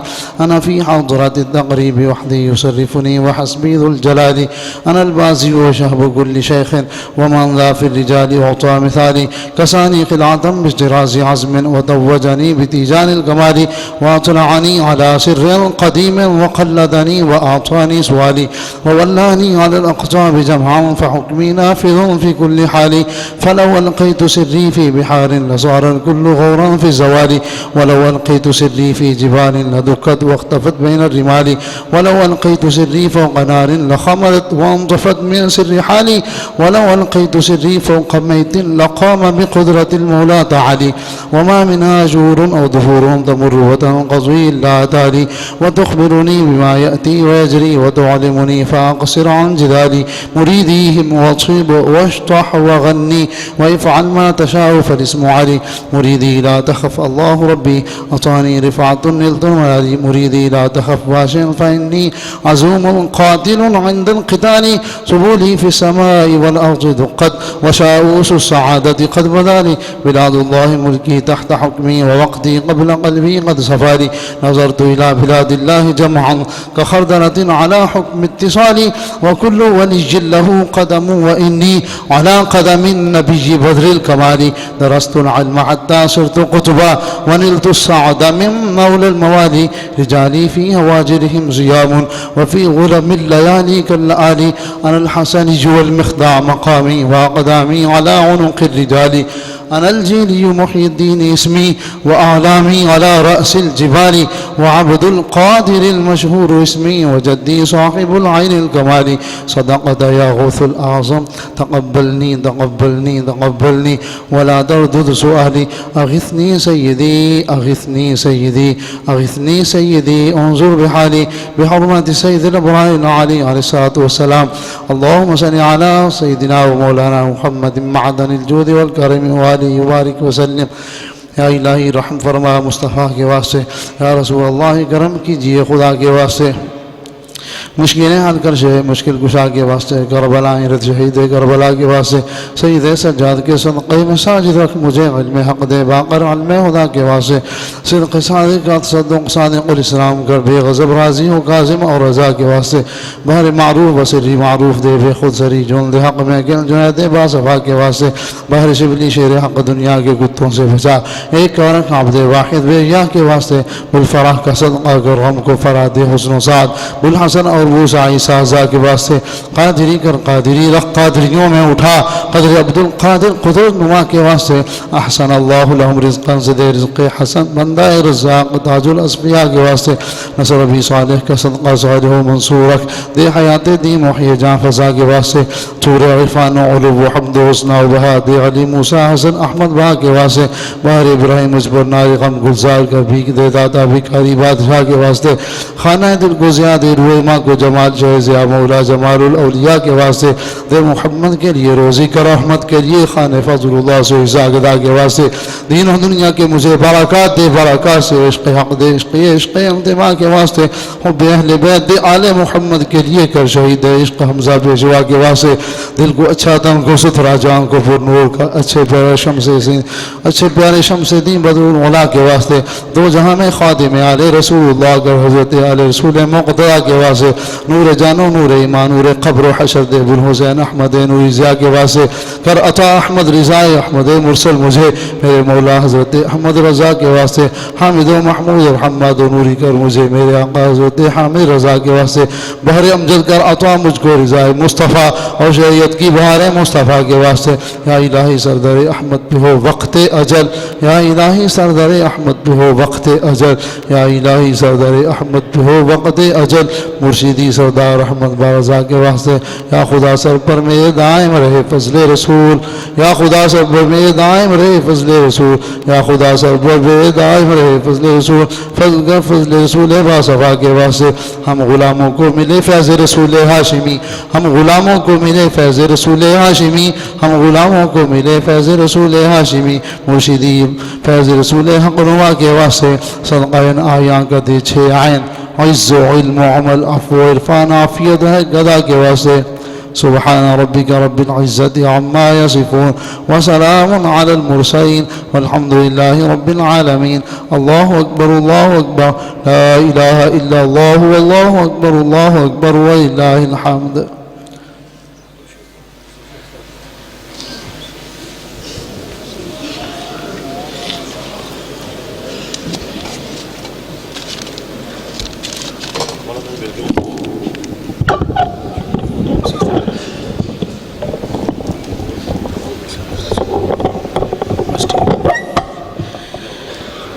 مصطفیٰ جان رحمت پہ لاکھوں سلام، شمع بز میں ہدایت پہ لاکھوں سلام، جس سہانی گھڑی چمکاتے باقا چاند، جے سہانی گھڑی چمکاتے باقا چاند، اس دل افروز ساعت پہ لاکھوں سلام، ہم غریبوں کے آقا پہ بے حد درود، ہم غریبوں کے آقا پہ بے حد درود، ہم فقیروں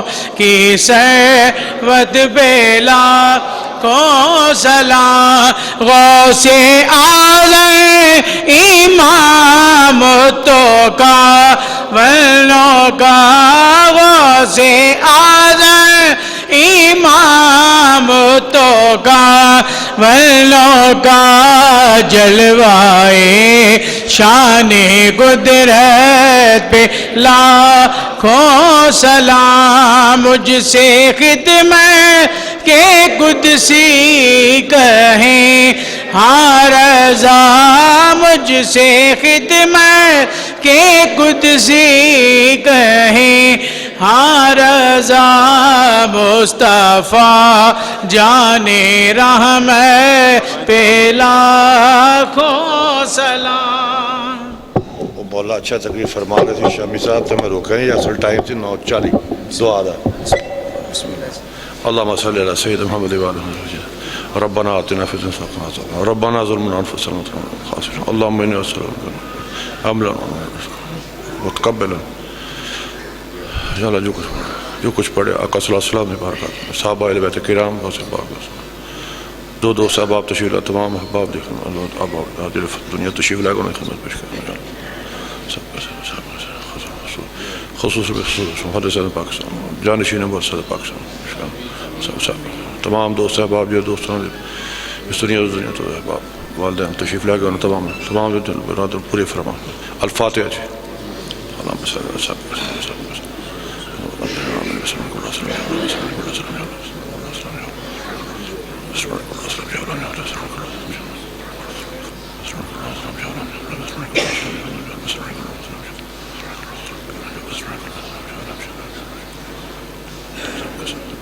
یا حنان یا منان یا دیا صلی اللہ تعالیٰ خیر خیر. رستہ دے دو تھوڑے دوست سارے جنہاں احباب نے کھانا نہیں کھایا.